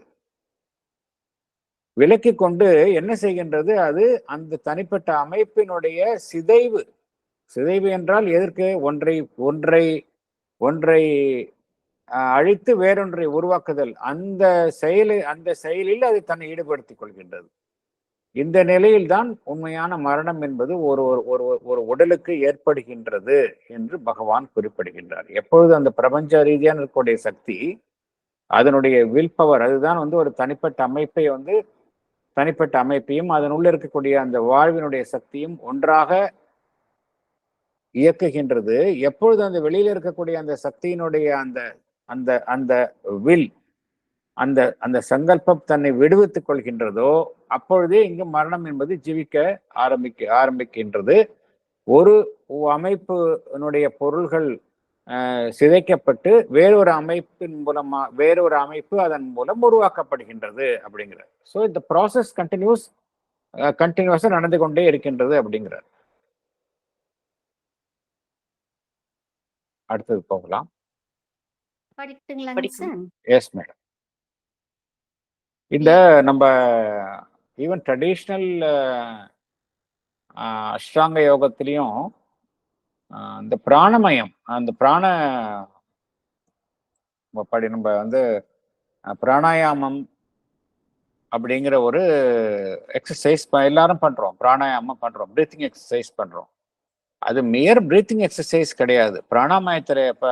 அந்த பிராணாயாமத்தில் என்ன நடக்கின்றது என்றால், நமக்குள்ள இருக்கக்கூடிய லைஃப் ஃபோர்ஸுக்கும் இந்த பிரபஞ்சத்தில் இருக்கக்கூடிய லைஃப் ஃபோர்ஸுக்கும் இடையில நம்ம பேலன்ஸை கிரியேட் பண்ணிட்டே இருக்கிறோம். we ensure the balance between the life force in the universe and the life force within us. பிராணாயாமத்தில் அதுதான் நம்ம உறுதி செய்கின்றோம். அதனால்தான் பிராணாயாமம் பண்ணணும் அப்படின்னா உடல் நல்ல ஆரோக்கியமாக இருக்கின்றது. எப்பொழுது ஆரோக்கியம் ஒருவருக்கு கெடுகின்றது என்றால், நம்ம ஏற்கனவே பார்த்த மாதிரி இந்த பேலன்ஸை லூஸ் பண்ணும் பொழுது, வெளியில் இருக்கக்கூடிய அந்த பிரபஞ்ச ரீதியாக இருக்கக்கூடிய அந்த லைஃப் ஃபோர்ஸுக்கும் உடல்ல இருக்கக்கூடிய அந்த லைஃப் ஃபோர்ஸுக்கும் இடையில இந்த இம்பேலன்ஸ் வரும்பொழுது உடல்ல ஆரோக்கியம் வந்தது. இதையே தான் அன்னை வேறொரு விதமாக கூறுகின்றார்கள். அன்னை என்ன கூறுகின்றார்கள், எப்பொழுது உன்னை நோய் தாக்குகின்றது என்றால், எப்பொழுது உன் உடலில் எப்பொழுது உனக்கு சமசீர் குலைவு ஏற்படுகின்றதோ, டிசார்மனி எப்பொழுது ஏற்படுகின்றதோ அப்பொழுதே உனக்கு நோய் உன்னை தாக்குகின்றது அப்படிங்கிறாங்க. டிசார்மனி எப்படி வருது அப்படின்னா, நம்ம யூனிவர்சல் லைஃப் ஃபோர்ஸஸுக்கும் இண்டிவிஜுவல் ஃபோர்ஸுக்கும் இடையில அந்த பேலன்ஸ் இருக்கிற வரைக்கும் நம்மளுக்கு லைஃப்ல உடல்ல நோய் தாக்காது. The moment we lose the balance, naturally the disease attacks. இதுதான் அன்னையும் கூறுகின்றார்கள். அடுத்தது போகலாம். S. We admit the presence of life in the plant but not in the metal, the earth and the chemical atom, because the phenomena of life are obvious in the plant. If we take the life in the plant and the life in ourselves, they differ from each other. We have power of locomotion and conscious sensation which is not yet evolved in the plant. Plants show symptoms of nervous sensation. The same nervous sensation is felt by us as pleasure and pain, waking and sleep, excitement, dullness, and fatigue. When we sensitive plant shrinks from a contact, it appears that there is a nervous uh, reaction. reaction. It means there is a subconscious sensation in the plant as we have subconscious operation of similar nature in ourselves. In human beings, these subconscious perceptions and sensations can be brought to the surface long after they have happened or ceased to affect the nervous system. It is also quite possible that there is a more rudimentary life operation of the subconscious sense mind in the metal. Thank you, sir.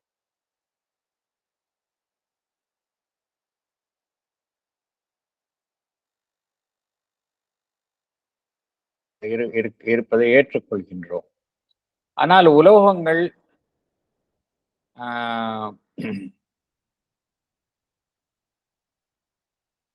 ஒரு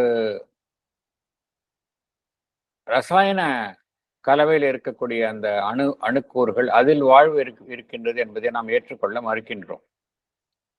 என்ன காரணம் என்றால் தாவர இனங்கள்ல அந்த வாழ்வினுடைய இயக்கம் வெளிப்படையாக காணப்படுகின்றது. அந்த ஒரே காரணத்திற்காக நாம் தாவர இனங்களில் மாத்திரம்தான் வாழ்வு இருக்கின்றது, அதற்கு கீழே உள்ள உலோகங்கள் என்கின்ற அமைப்பில் இல்லத இந்த சடை நிலையில் இருக்கக்கூடிய அணுக்கூறுகளில் வாழ்வு இல்லை என்று நாம் கூற முடியுமா? அந்த ஒரே காரணத்திற்காக நாம் அவ்வாறு கூற முடியாது. என்ன காரணம் என்றால் வாழ்வு என்பது ஒவ்வொரு நிலையில ஒவ்வொரு மாதிரி காணப்படுகின்றது. நம்மிடம் உள்ள வாழ்வு என்பதும் அந்த தாவர இனங்களில் இருக்கக்கூடிய அந்த வாழ்வு என்பதும் வெவ்வேறு மாதிரியாக காணப்படுகின்றது. அந்த ஒரே காரணத்திற்காக நாம் நம்மிடம்தான் வாழ்வு இருக்கின்றது என்றோ தாவர இனங்களில் வாழ்வு இல்லை என்றும் கூற முடியாது. அதே மாதிரி தாவர இனங்களில் மாத்திரம்தான் வாழ்வு இருக்கின்றது என்றோ அதற்கு கீழ் உள்ள உலோகங்கள் என்கின்ற அமைப்பில் வாழ்வு இல்லை என்றும் கூற முடியாது. நம்ம எடுத்துக்கொண்டால் நம்மிடம் அந்த ஒரு இடத்திலிருந்து இன்னொரு இடத்திற்கு செல்லும் சக்தி இருக்கின்றது, பவர் ஆஃப் லோகோமோஷன் இருக்கின்றது. அதே போல இந்த கான்சியஸ் சென்சேஷன் இருக்கு. கான்சியஸ் சென்சேஷன், ஒரு பொருளை தொட்டுவிட்டால் அது சுடுகின்றது என்றால் நாம் உணர்கின்றோம். ஒரு பொருள் நமக்கு குளிர்ச்சியாக இருக்கின்றது என்றால் அதை உணர்கின்றோம். இதெல்லாம் கான்சியஸ் சென்சேஷன். என்ன காரணம்? நம்மள 5 புலன்கள் டெவலப் ஆயிருக்கு, அதனால we have the conscious sensation. அது அந்த அளவுக்கு தாவர இனங்கள்ல இவால்வ் ஆகல, அவ்வளவுதான் வித்தியாசம். அந்த ஒரே காரணத்திற்காக தாவர இனங்களில் வாழ்வு இல்லைன்னு சொல்ல முடியாது. நாமும் அந்த நர்வஸ் சென்சேஷன், அதாவது நரம்பியல் தொடர்பான அந்த உணர்ச்சிகளை நாமும் காட்டுகின்றோம், தாவர இனங்களும் காட்டுகின்றன. தாவர இனங்கள்ல நம்ம பார்த்தோம், தொட்டால் சினுங்கி அப்படிங்கிற செடியில தொட்டாலே போதும், அது உடனே இலைகளை சுருக்கி கொள்ளும். அதே போலதான் நாமும் செய்கின்றோம். மகிழ்ச்சிக்கு ஒரு விதமாக நாம் செயல்படுகின்றோம். வலியும் வேதனையும் வேறொரு விதமாக செயல்படுகின்றோம். விழித்திருக்கின்றோம், உறங்குகின்றோம். இதெல்லாம் டிஃப்ரெண்ட் இல்லை, நாமும் வெவ்வேறு விதமாக செயல்படுகின்றோம். இந்த செயல்பாடுகள் வேறுபட்டு இருக்கின்றன ஒழிய அடிப்படையில் எது பொதுவாக இருக்கின்றது என்றால் மனிதர்கள், விலங்குகள், தாவர இனங்கள், உலோகங்கள் எல்லாத்திற்கும் காமனா இருக்கிறது இந்த லைஃப் ஃபோர்ஸ் தான். என்ன அப்படின்னா ஒவ்வொரு அமைப்புகளும் ஒவ்வொரு மாதிரி எதிர் விளைவை வெளியிலிருந்து வரும் தூண்டுதல்களுக்கு எதிர் விளைவை தோற்றுவிக்கின்றன. அதுதான் உண்மை. தாவர இனங்கள்ல வந்து ஏன் தாவர இனங்கள் வந்து வெளியிலிருந்து வரக்கூடிய தூண்டுதல்களுக்கு வந்து ஒரு விதமான ஒரு எதிர்விளைவை தோற்றுவிக்கின்றன என்றால், அந்த தாவர இனங்கள்ல கூட ஒரு அடி உணர்வு தளத்தை சார்ந்த ஒரு உணர்ச்சி இருக்கின்றது, ஒரு செயல்பாடு இருக்கின்றது. எப்படி நமக்குள்ளேயும் இந்த சப்கான்ஷியஸ் செயல்பாடுகள் நிகழ்கின்றனவோ, ஃபார் எக்ஸாம்பிள் நமக்கு வந்து சில சூழ்நிலைகள் அதை கண்டால் உடனடியாக நாம் வேறொரு மாதிரி ரியாக்ட் செய்கின்றோம். ஏன்னா நம்ம சப்கான்ஷியஸ் மைண்ட்ல வந்து பதிவுகள் இருக்கின்றன. அது என்ன செய்கின்றது, நம்மை ஒரு குறிப்பிட்ட வகையில் செயல்புரிவதற்கு அது நம்மை தூண்டுகின்றது. கான்சியஸா பண்ண மாட்டோம், சப்கான்சியஸா பண்ணிடுவோம் சில சமயம். அதே போலத்தான் இந்த தாவர இனங்களும் செயல்படுகின்றன. என்ன ஒரு வித்தியாசம் என்றால், இந்த தாவர இனங்கள் வந்து எப்போ சப்கான்சியஸா செயல்படுவது அந்த சமயத்திலே முடிந்துவிடும். ஆனா ஹியூமன் பீயிங்ஸ் எப்படின்னா, அதனுடைய செயல்பாடு முடிந்த பின்பும் கூட நம்முடைய சப்கான்சியஸ் ரியாக்ஷனை நம்ம வந்து நினைவு கூர்ந்து மீண்டும் அதை மேலுக்கு கொண்டு வர முடியும். கொண்டு வந்து அதை நாம் தேவையற்றதை விளக்க முடியும். அந்த கெப்பாசிட்டி நமக்கு இருக்கு. ஆனா அதே கெப்பாசிட்டி விலங்குகளுக்கும் தாவர இனங்களுக்கும் இருக்கின்றது. ஆனால் அது வந்து ரொம்ப ஆரம்ப நிலையில் இருக்கின்றது. இதே சப்கான்சியஸ் ரியாக்ஷன்ஸ் உலோகங்களுக்கும் இருக்கின்றது என்று பகவான் குறிப்பிடுகின்றார். ஸோ என்ன நம்ம புரிந்து கொள்கின்றோம் என்றால், இந்த வாழ்வு என்கின்ற சக்தி என்பது ஒரு சக்தி தான். அது வந்து வெவ்வேறு நிலைகளில் வெவ்வேறு விதமாக காணப்படுகின்றது. அதுதான் உண்மை. ஆகையினால மனிதர்கள், விலங்குகள், தாவர இனங்கள் இவைகளை எடுத்தோம்தான் வாழ்வு என்கின்ற சக்தி காணப்படுகின்றது. அதற்கு கீழே உள்ள சடப்பொருள்கள், உலோகங்கள், இங்கெல்லாம் வாழ்வு என்கின்ற சக்தி காணப்படுவது இல்லை என்று நாம் கூறுவது தவறு. என்ன காரணம் என்றால், வாழ்வு என்பது இட் இஸ் பிரபஞ்சமளாவிய ஒரு சக்தி. அதுதான் உண்மை. அது அழிவதில்லை. வடிவங்கள் அழிந்து போகலாம், மீண்டும் தோன்றலாம், ஆனால் அது அழிவதில்லை என்பதுதான் உண்மை. அடுத்தது போகலாம். படிக்கவா? S. In certain forms of concentration, our mentality, the prajnana or apprehensive consciousness, almost ceases to act consciously. Yet the work of the body and the nerves and the sense mind goes on unnoticed but constant and perfect, as in the activity of writing. The whole of man may sink into the subconscious, yet the habitual movements of the mind may continue as in many phenomena of sleep. Or a person may rise into the superconscious and yet be active with the subliminal mind and the body, as in certain phenomena of samadhi or trance. In the plant, the conscious force manifesting itself in the universe has not yet fully emerged from the sleep of matter. It is an absorption which entirely divides the worker force from its source of work in the superconscious knowledge. It does subconsciously what it will do consciously in man. Thank you. நாம் வந்து வெளிப்புறத்தில் ஒரு செயலை செய்தாலும் நம்முடைய மற்ற பாகங்கள் வந்து சப்கான்சியஸா செயல்புரிந்த வண்ணம் தான் இருக்கின்றது. உதாரணத்திற்கு நாம் எழுதுகின்றோம். அந்த எழுதும் செயலில் தான் நாம் முற்றிலுமாக நம்மளுடைய கவனத்தை குவித்துள்ளோம். ஆனால் நம்மளுடைய ஜீவனினுடைய மற்ற பாகங்கள் செயல்புரிந்த வண்ணம் தான் இருக்கின்றன. அதே போல கார் ஓட்டி கொண்டு செல்கின்றோம். அந்த கார் ஓட்டுதல் என்பது மெக்கானிக்கலா நடைபெறுகின்றது. மற்ற இயக்கங்கள் எல்லாம் நடைபெற்று கொண்டே இருக்கின்றன. ஒரு இயக்கத்தில் மாத்திரம்தான் நாம் ஒரு சமயம் நம்முடைய கவனத்தை குவித்துக் கொள்கின்றோம். நம்முடைய ஜீவனினுடைய மற்ற பாகங்களினுடைய இயக்கம் அடி உணர்வு தளத்தில் அதனுடைய இயக்கங்கள் நடைபெற்று கொண்டே இருக்கின்றன. ஸோ மற்ற இயக்கங்கள் எல்லாம் சப்கான்சியஸா நடைபெறுகின்றது. நம்மளுடைய வழக்கமான மனதினுடைய செயல்பாடுகள், உடலினுடைய செயல்பாடுகள் எல்லாம் பார்த்தோம் அப்படின்னா நடைபெற்று கொண்டே தான் இருக்கின்றன. தூங்குகின்றோம். உறங்கும் பொழுது என்ன நடைபெறுகின்றது? உறங்கினாலும் கூட நம்முடைய மனதினுடைய செயல்பாடு தொடர்ந்து நடைபெற்று கொண்டேதான் இருக்கின்றது.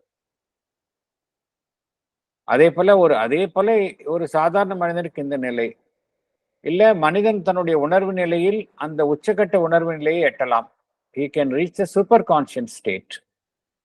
அவ்வாறு எட்டினாலும் கூட அவனுடைய கீழ் உள்ள நிலைகளுடன் தொடர்பை துண்டித்துக் கொள்ள வேண்டும் என்கின்ற அவசியம் கிடையாது. அவனுடைய ஆழ் ஜீவன் அதில் அவனுடைய செயல்பாடு தொடர்ந்து நிகழ்ந்து கொண்டேதான் இருக்கும். சில சமாதி நிலையில பார்த்தோம் அப்படின்னா அவங்க அந்த உச்சகட்ட உணர்வு நிலையுடன் தொடர்பில் இருந்தாலும் கூட அவர்கள் தன்னுடைய ஆழ் ஜீவனுடைய செயல்பாடுகள் தொடர்ந்து நடைபெற்று கொண்டேதான் இருக்கும். தாவர இனங்கள்ல என்ன காணப்படுகின்றது என்றால், தாவர இனங்கள்ல இந்த சக்தி, வாழ்வினுடைய சக்தி என்பது முழுவதுமாக அந்த சடநிலையில் காணப்படும் அந்த உறக்க நிலையில் இருந்து முழுவதுமாக அது வெளிப்படவில்லை. அதுதான் உண்மை.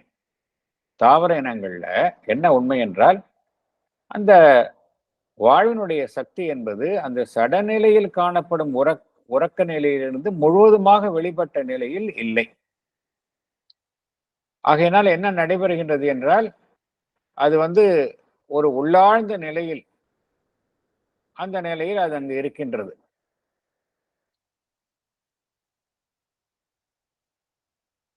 இருந்தாலும் என்ன புரிந்து கொள்ள வேண்டும் என்றால், அந்த தாவர இனங்களில் நிறைய இயக்கங்கள் சப்கான்சியஸாக நடைபெறுகின்றது என்பதை நாம் அறிந்து கொள்ள வேண்டும்.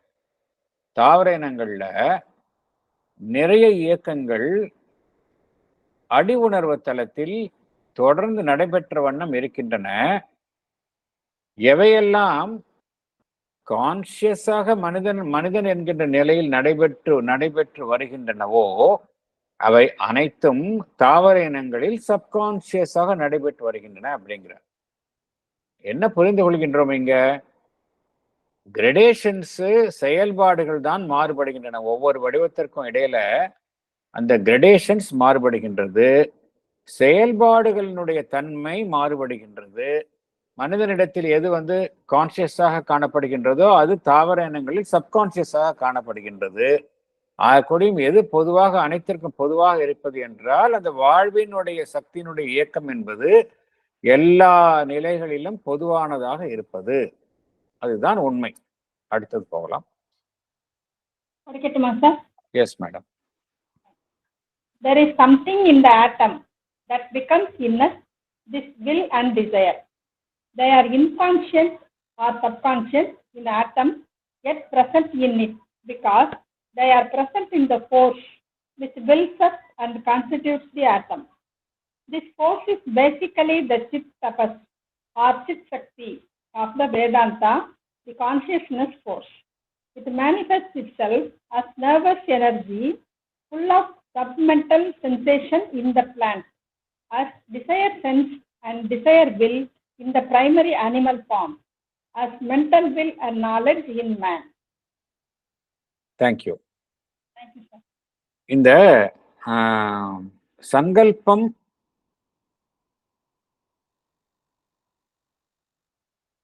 ஒன்றை அடைய வேண்டும் என்கின்ற ஒரு ஆசை, சங்கல்பம் ஒன்றை அடைய வேண்டும் என்கின்ற ஆசை என்பது நம்ம மனிதன் என்கின்ற நிலையில் காணப்படுகின்றது.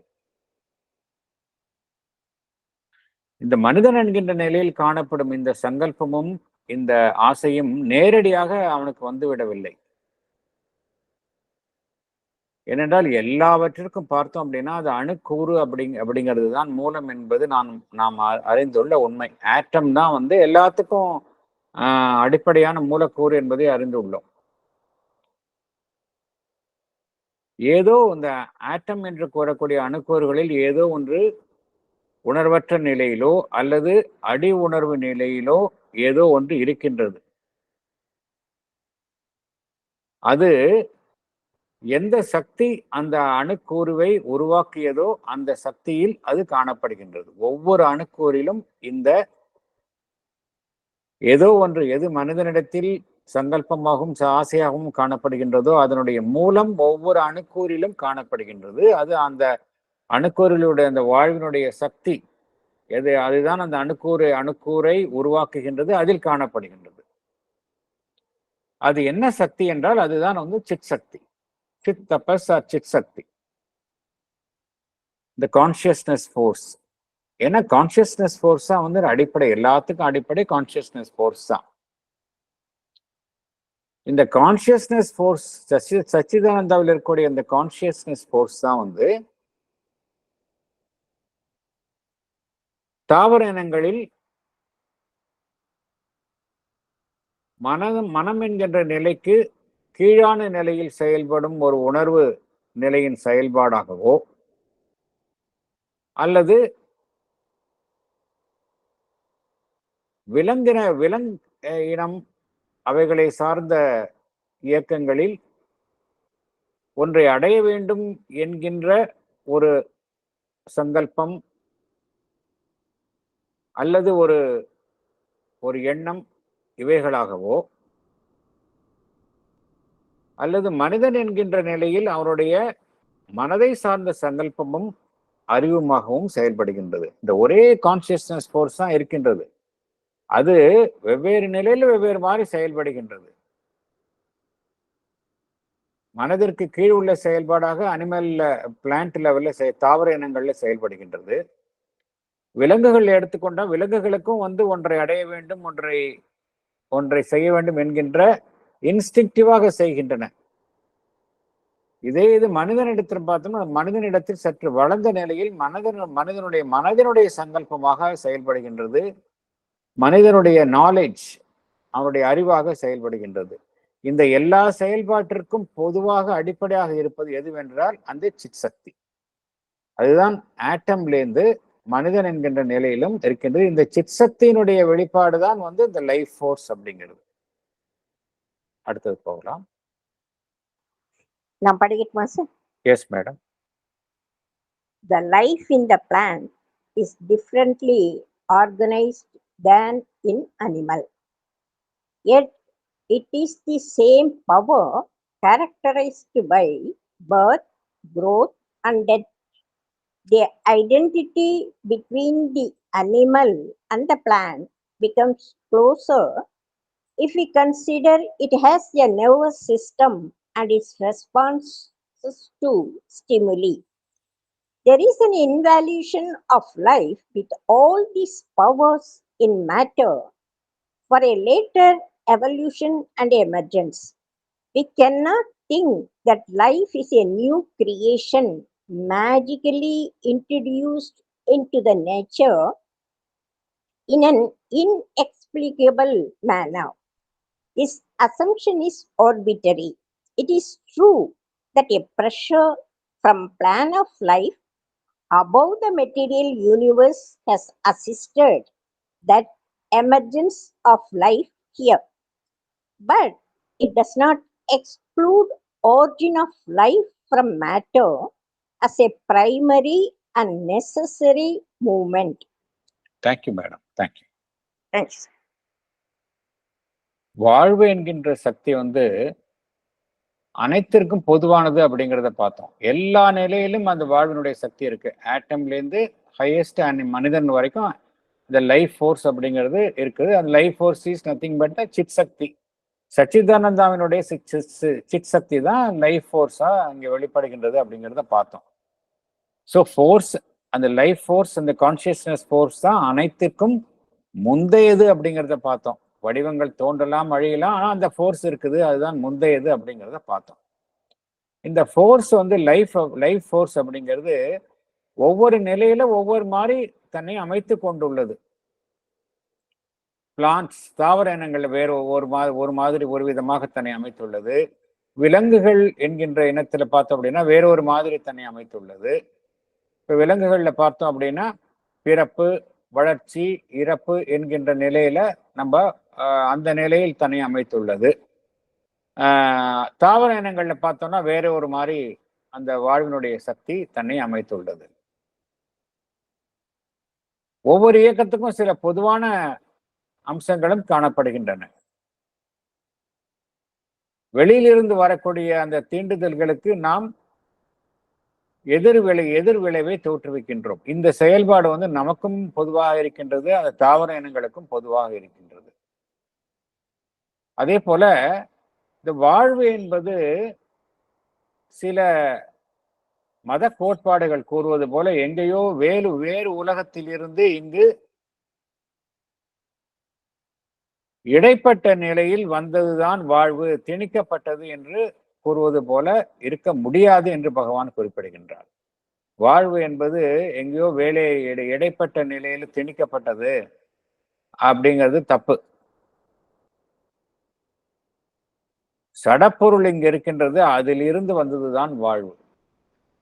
வாழ்வு என்பது ஏதோ வேறொரு கிரகத்தில் இருந்து இங்கு நேரடியாக வந்தது, அதுதான் வந்து விலங்கினங்களாகவும் மனித இனங்களாகவும் தோன்றியது அப்படிங்கிற ஒரு அசம்ஷன் வந்து தவறு.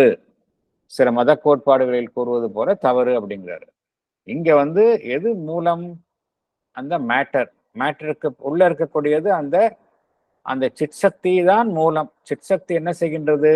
இந்த சடப்பொருள் என்கின்ற நிலையில் இருக்கக்கூடிய இந்த உலகத்தில் தன்னை அமிழ்த்து கொண்டு மறைந்த நிலையில் இருக்கின்றது. அது மெல்ல மெல்ல மெல்ல மெல்ல வெளிப்படுகின்றது. அதுதான் உண்மை என்று பகவான் குறிப்பிடுகின்றார். இருந்தாலும் இங்கிருந்து வாழ்வு வெளிப்படுவதற்கு இந்த பிரபஞ்ச ரீதியில் உள்ள ஒரு சக்தியினுடைய ஒரு அழுத்தம் காரணமாக இருக்கலாம்.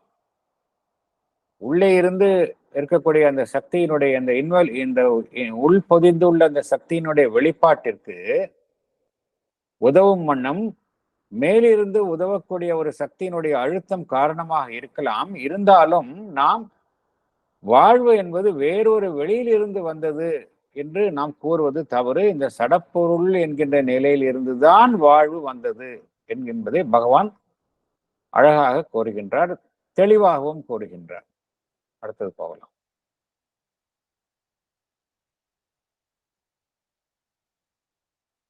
படிக்கட்டுமாங்க சார்? Yes madam.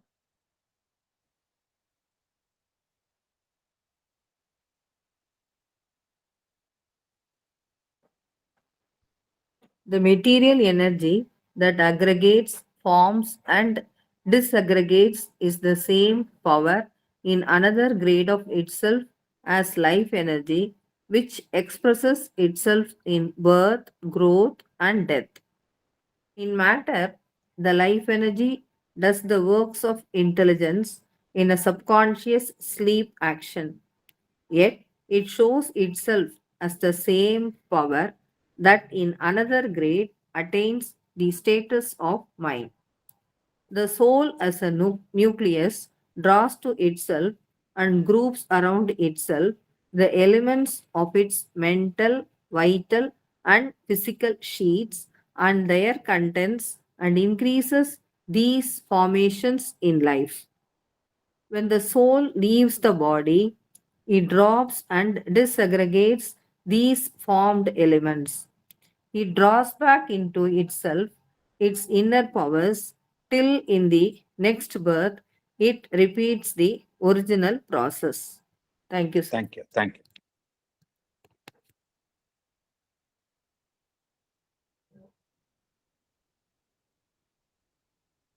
ஒரே சக்தி தான் செயல்படுகின்றது, ஒரே சக்தி தான் ஒன்றை உருவாக்குகின்றது, ஒன்றுடன் ஒன்றை சேர்த்து உருவாக்குகின்றது, வடிவங்களை உருவாக்குகின்றது. பின்பு உருவாக்கிய வடிவங்களை அதே சக்தி தான் சிதைத்து கொண்டு வேறொரு வடிவத்தை உருவாக்குகின்றது. இது வந்து மெட்டீரியல் லெவல்லையும் இப்படிதான் நடக்கின்றது. அந்த உயிர்நிலைகளிலும் பிறப்பு, வளர்ச்சி, இறப்பு என்பதன் மூலம் இந்த சேம் ப்ராசஸ் வந்து சேம் தான். மெட்டீரியல் லெவல்ல, மேட்டர் லெவல்ல எப்படி நடக்கின்றது? அந்த செயல்பாடு சப்கான்சியஸ் லெவல்ல நடைபெறுகின்றது. ஒரு உறங்கிய நிலையில் இருப்பது போல அந்த நிலையில் அது நடைபெறுகின்றது. வேற லைஃப் ஃபார்ம்ஸ்ல வந்து கான்சியஸா நடைபெறுகின்றது. மனிதனிடத்தில் மனம் என்கின்ற நிலையில், விழிப்புற்ற நிலையில் நடைபெறுகின்றது. அதே போலத்தான் மனிதன் என்கின்ற நிலை வந்த பிறகு அந்த ஆன்மன் என்கின்ற அமைப்பு வந்து ஒரு விழித்து கொண்ட நிலையில் இங்கு செயல்படுகின்றது. மேன் அப்படின்னு வந்தாலே இந்த சோல் எலிமெண்ட் வந்து இங்க டாமினண்டா ஆயிடுது. இந்த சோல் எலிமெண்ட் வந்து எப்படி இந்த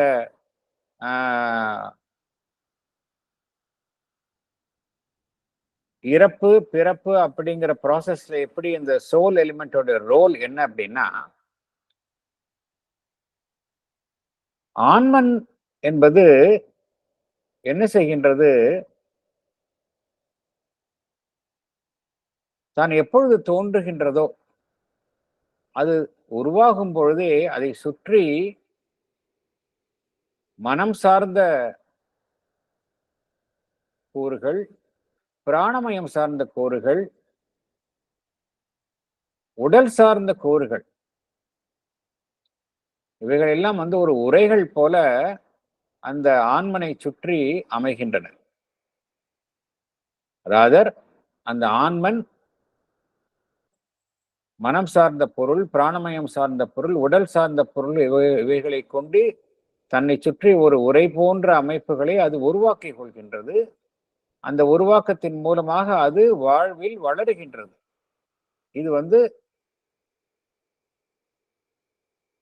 அந்த அமைப்பு உருவாகும் பொழுது, ஒரு உடல், ஒரு மனிதன் உருவாகும் பொழுது இவ்வாறு இந்த இயக்கம் நடைபெறுகின்றது. அதே போல அந்த ஆன்மன் அந்த உடலை விட்டு செல்லும் பொழுது தான் உருவாக்கிய அந்த மனம் சார்ந்த அமைப்புகள், பிராணமயம் சார்ந்த அமைப்புகள், உடல் சார்ந்த பொருட்கள் எல்லாத்தையுமே வந்து அது தன்னிலிருந்து பிரித்துக் கொள்கின்றது, டிஸ்அக்ரிகேட்ஸ். தன்னுடைய ஆன்ம சக்தியை மாத்திரம் தன்னுள் வைத்துக்கொண்டு அடுத்து பிறவி எடுக்கும் வரை அது என்ன செய்கின்றது, தன்னுடைய ஆன்ம சக்தியை தன்னுள் வைத்துக்கொண்டு மீண்டும் அடுத்த பிறவியில் இதே செயலை, ஒன்று சேர்க்கும் செயலையும் பிரிக்கும் செயலையும் அடுத்த பிறவியிலும் அது மீண்டும் அது செய்கின்றது. இது ஆன்மனை பொறுத்தவரை.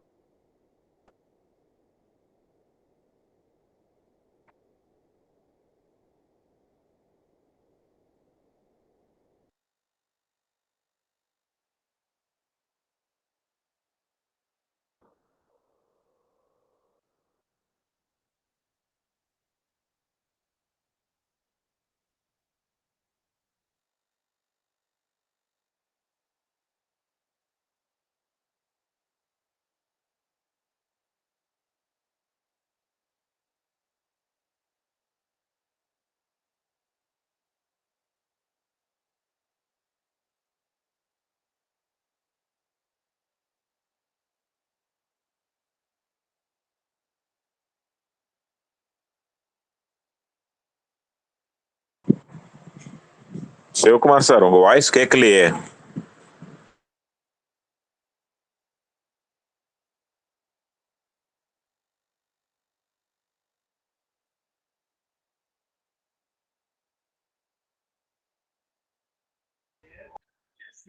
அப்பவே கட் ஆயிடுச்சு சார். 2 minutes கேட்கவே இல்லை.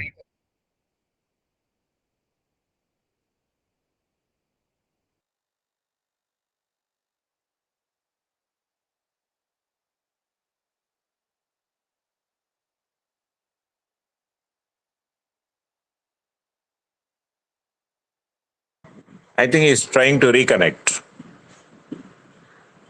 Yeah, maybe. ஆமா, போயிட்டு மறுபடியும் வர மாதிரி ட்ரை பண்றாரா? Appears so.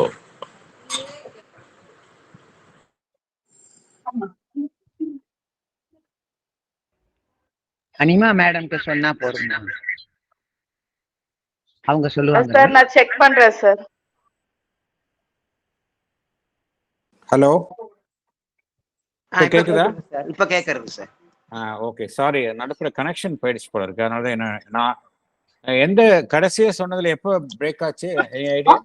ஆன்மா உருவாகும் பொழுது மனோமய கூறுகளையும் பிராணமய கூறுகளையும் கூடவே அது வரைக்கும் சொன்னீங்க. 1 minute. ஓகே. ஸோ இந்த ப்ராசஸ் வந்து தொடர்ந்து நடைபெற்று கொண்டே இருக்கின்றது. ஒன்ஸ் ஆன்மன் உருவாகும் பொழுது மனோமய பிராணமய அந்த உடல் அதை சார்ந்த கூறுகளை ஒரு உரை போன்று தன்னை சுற்றி உருவாக்கிக் கொள்கின்றது, பின்பு வளர்கின்றது. பின்பு அந்த ஆன்மன் அந்த உடலை விட்டு பிரியும் பொழுது எவைகளை எல்லாம் அது தன்னை சுற்றி உருவாக்கியதோ அமைத்து கொண்டதோ அவைகளை என்ன செய்கின்றது, அது அப்படியே தன்னிலிருந்து பிரித்து கொள்கின்றது. Disaggregates these formed elements. பின்பு தனக்குள்ளேயே தன்னுடைய சக்தியை அது குவித்து கொண்டு அடுத்த பிறவி எடுக்கும் வரைக்கும் தனக்குள்ளேயே தன்னுடைய சக்தியை அது குவித்துக் கொள்கின்றது. மீண்டும் அடுத்த பிறவியில் இதே செயலை அது செய்கின்றது. பிராணமயம் மனோமயம் உடல் சார்ந்த அமைப்புகளை மீண்டும் அது தன்னை சுற்றி உருவாக்கி கொண்டு மீண்டும் அடுத்த பிறவியிலும் இதே செயலை செய்கின்றது. ஸோ இந்த ஆன்மனம் பார்த்தோம் அப்படின்னா இந்த ப்ராசஸ் ஆஃப் லைஃப் என்கின்ற இயக்கத்தில் தான் அது ஈடுபடுகின்றது. அடுத்தது போகலாம்.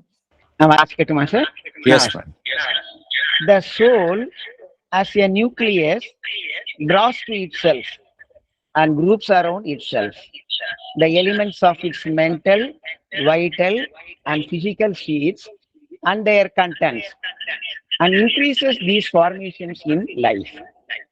When the soul leaves the body, Rangarajan sir, life is essentially அதிலிருந்து ஆரம்பிக்கிறது. Okay, sorry sir. உங்க மைக் கேன்சல் பண்ணுங்க. எக்கோ ஆகுது. அதையும் கேன்சல் பண்ணுங்க. Life is essentially the same. One minute, sir. Life is essentially the same everywhere, from atom to man. இல்ல பரவாயில்ல sir. Life is a universal operation of conscious force in 3 stages. In the lowest, the vibration is still in the sleep of matter. It is entirely subconscious and wholly mechanical. In the middle stage, the vibration becomes capable of a response which is still submental but on the verge of consciousness. The highest is that in which life develops conscious mentality. When we talk of life, we usually mean the nerve energy, the prana or life force. But nerve energy is only the form it takes in the animal being. The same pranic energy is present in all forms down to the atom. Everywhere it is the same in essence and the same operation of conscious force. This is the whole significance of omnipresent life that has manifested and inhabits the material universe. Thank you, sir. Thank you. So என்ன புரிந்து கொண்டோம் என்றால் இந்த life force அப்படிங்கிறது ஏதோ நம்மை பொறுத்த வரைக்கும் கிடையாது. ஒவ்வொரு தனிப்பட்ட மனிதனை பொறுத்த வரைக்குமோ தனிப்பட்ட உயிர் வாழும் ஜீவனை பொறுத்த வரைக்குமோ கிடையாது. லைஃப் ஃபோர்ஸ் அப்படிங்கிறது ஆம்னி பிரசன்ட், எங்கும் வியாபித்துள்ளது. It is universal. இதுதான் அடிப்படை உண்மை. இதைத்தான் பகவான் இங்க குறிப்பிடுகின்றார். எப்போ ஒரு விஷயம் பிரபஞ்ச ரீதியாக அளவில் இருக்குதோ அப்படின்னா அது மாற்றம் ஏற்படாது இல்லையா? அது மாறுதலே இருக்காது. அதுதானே உண்மை. சன்லைட் பார்த்தோம் அப்படின்னா இட் இஸ் அ யூனிவர்சல். ஒரு பிரபஞ்சம் அளாவிய ஒரு அம்சமானது தான் சன்லைட் என்பது. அது மாறுபடுவதில்லை. ஒவ்வொரு தனிப்பட்ட அமைப்பிற்கும் தகுந்தவாறு அது மாறுபடுவதில்லை. அதே போலதான் லைஃப் ஃபோர்ஸும். Life force it is also omnipresent, எங்கும் வியாபித்துள்ள நிலையில் தான் லைஃப் ஃபோர்ஸ் இருக்கின்றது. எல்லா இடத்துலையும் ஒரே மாதிரி தான் இருக்கு அப்படிங்கிறாரு. அட்டாமிக் லெவல்ல இருந்து மனிதன் என்கின்ற நிலை வரைக்கும் அந்த life is essentially the same அப்படிங்கிறார். அது என்ன? பிரபஞ்சம் அளாவிய அந்த சிற்சக்தியினுடைய செயல்பாடு. அது எப்படி செயல்படுகின்றது? 3 நிலைகளில் செயல்படுகின்றது. 3 நிலைகள் என்ன அப்படின்னா, சடப்பொருட்கள்ல எடுத்துக்கிட்டோம் அப்படின்னா அது உறங்கிய நிலையில் செயல்படுகின்றது. அந்த அந்த அதிர்வுகள் உறங்கிய நிலையில் இருக்கின்றன. லோவஸ்ட் ஃபார்ம் வந்து சடப்பொருள், அதுல உறங்கிய நிலையில் இருக்கின்றது. அட்டாமிக் லெவல்ல it is in sleep state. சப்கான்சியஸா இருக்கின்றது, மேல் உணர்வு தளத்தில் காணப்படுவதில் மெக்கானிக்கலா இருக்கின்றது. இடைப்பட்ட தளம் தான் தாவர இனங்கள், விலங்கினங்கள். மிடில் ஸ்டேஜில் பார்த்தோம் அப்படின்னா இந்த வாழ்வினுடைய இயக்கம் எப்படி தன்னை வெளிப்படுத்திக் கொள்கின்றது என்றால், வெளியிலிருந்து வரும் தூண்டுதல்களுக்கு அது எதிர்விளைவை தோற்றுவிக்கின்றது. It is capable of responding to the external stimulus. இது வந்து இடைப்பட்ட நிலை. மூன்றாவது நிலையில தான் கான்சியஸ் ரெஸ்பான்ஸ் இருக்கு. விலங்குகள் மனிதன் கிட்ட போனோம்னா கான்சியஸ் இருக்கு. ஹையஸ்ட் வந்து மனிதன் கிட்ட இருக்கு பாக்குறோம். நம்ம கான்சியஸ் மென்டாலிட்டியா, மைண்டா பாக்குறோம். ஸோ எல்லா இடத்துலையும் இருக்கக்கூடியது லைஃப் அப்படிங்கிறது பொதுவா இருக்கக்கூடியதுதான். ஒவ்வொரு நிலையில மாறுபடுது, அவ்வளவுதான். அதனுடைய செயல்பாடு தான் மாறுகின்றதை ஒழிய அதனுடைய அடிப்படை தன்மை ஒன்றுதான். இட்ஸ் கான்சியஸ் ஃபோர்ஸ், சிற்சக்தி தான் அப்படிங்கிறார். லைஃப் ஃபோர்ஸ் அப்படின்னு நம்ம வந்து லைஃப் அப்படின்னு சொன்ன உடனே நம்ம வந்து எதை குறிக்கின்றோம் என்றால் அந்த பிராணா, அந்த லைஃப் வந்து அந்த நர்வ் எனர்ஜி தான் சொல்றோம். நர்வ் எனர்ஜியை தான் நம்ம லைஃப் நம்ம சொல்றோம். ஆனா இந்த லைஃப், இந்த நர்வ் எனர்ஜி, நம்மளுடைய நரம்பியல் சார்ந்த அந்த சக்தியினுடைய செயல்பாடு என்பது விலங்குகளிடத்தில் தான் அது அவ்வாறு காணப்படுகின்றது. அதே சக்தி தான் விலங்குகளுக்கு கீழ் உள்ள அமைப்புகளிலும் இருக்கின்றது. லோவஸ்ட் லெவல்ல, அட்டாமிக் லெவல் வரைக்கும் அந்த same pranic energy is there. அதனுடைய சாராம்சத்திலையும் செயல்பாட்டிலையும் அது வந்து சிற்சக்தி தான், அது மாறுவதே இல்லை. இதுதான் வந்து வாழ்வினுடைய, எங்கும் நிறைந்துள்ள அந்த வாழ்வினுடைய அடிப்படை அம்சம். இதுதான் இந்த பிரபஞ்சம் முழுவதும் நிறைந்து காணப்படுகின்றது என்று பகவான் குறிப்பிடுகின்றார். ஆகையினால் நம்ம என்ன பார்த்தோம் அப்படின்னா, நாம் வாழ்வு அப்படிங்கிறது என்ன புரிந்து வைத்துள்ளோமோ, பகவான் என்ன சொல்கின்றாரோ அது வந்து கம்ப்ளீட்டா he has given a totally different picture. கொடுத்திருக்காரு. அடுத்தது டெத், டிசைர், இன்கெப்பாசிட்டின்னு ஒரு ரொம்ப பியூட்டிஃபுல் சாப்டர். அதுலயும் ரொம்ப அழகா சொல்றார். மரணம் என்ன, நமக்கு இருக்கக்கூடிய டிசைர், இன்கெப்பாசிட்டினா என்ன அப்படிங்கிறார். அப்புறம் இந்த அசென்ட் ஆஃப் லைஃப், வாழ்வினுடைய ஏற்றம் எவ்வாறு நடைபெறுகின்றது. இந்த 3 சாப்டரும் ரொம்ப ரொம்ப இன்ட்ரெஸ்டிங் சாப்டர்ஸ். வேற ஏதாவது கருத்துக்கள் இருந்தால்? Yes sir. With your kind permission 2 பேரா மட்டும் இந்த ஸ்பீக்கிங் ட்ரீ அப்படின்னு சொல்லிட்டு டைம்ஸ் ஆஃப் இந்தியால 2 வருஷத்துக்கு முன்னாடி வந்தது, அதை மட்டும் வாசிக்கலாமா சார்? வித் யுவர் கைண்ட் படிங்க சார். நமக்கு உருக்கனுக்கு தொடர்பு உள்ளது சார். இது வந்து பிரணவ் குல்லார் அப்படிங்கிறவர் எழுதியிருக்கிறாரு. தலைப்பு என்ன கொடுத்திருக்கிறாருன்னா, Aurobindo's vision of consciousness evolution அப்படின்னு கொடுத்துட்டு, the principle of triple transformation lies at the core of Sri Aurobindo's philosophy of integral yoga. As he maps out the psychic, spiritual, and supramental dimensions of consciousness to be awakened in his The Life Divine, Aurobindo integrates many strands of ancient Indic traditions into a unique life-affirming philosophy for the times. For Aurobindo, life itself was unique, for it gave all the opportunity to understand, open up, and realign with divine consciousness. The seeker has to work on his own nature to become a fit instrument and channel for descent of this consciousness. Thank you, sir. Thank you. வேறு ஏதாவது விளக்கங்கள், கருத்துக்கள் இருந்தால் தெரிவிக்கலாம்.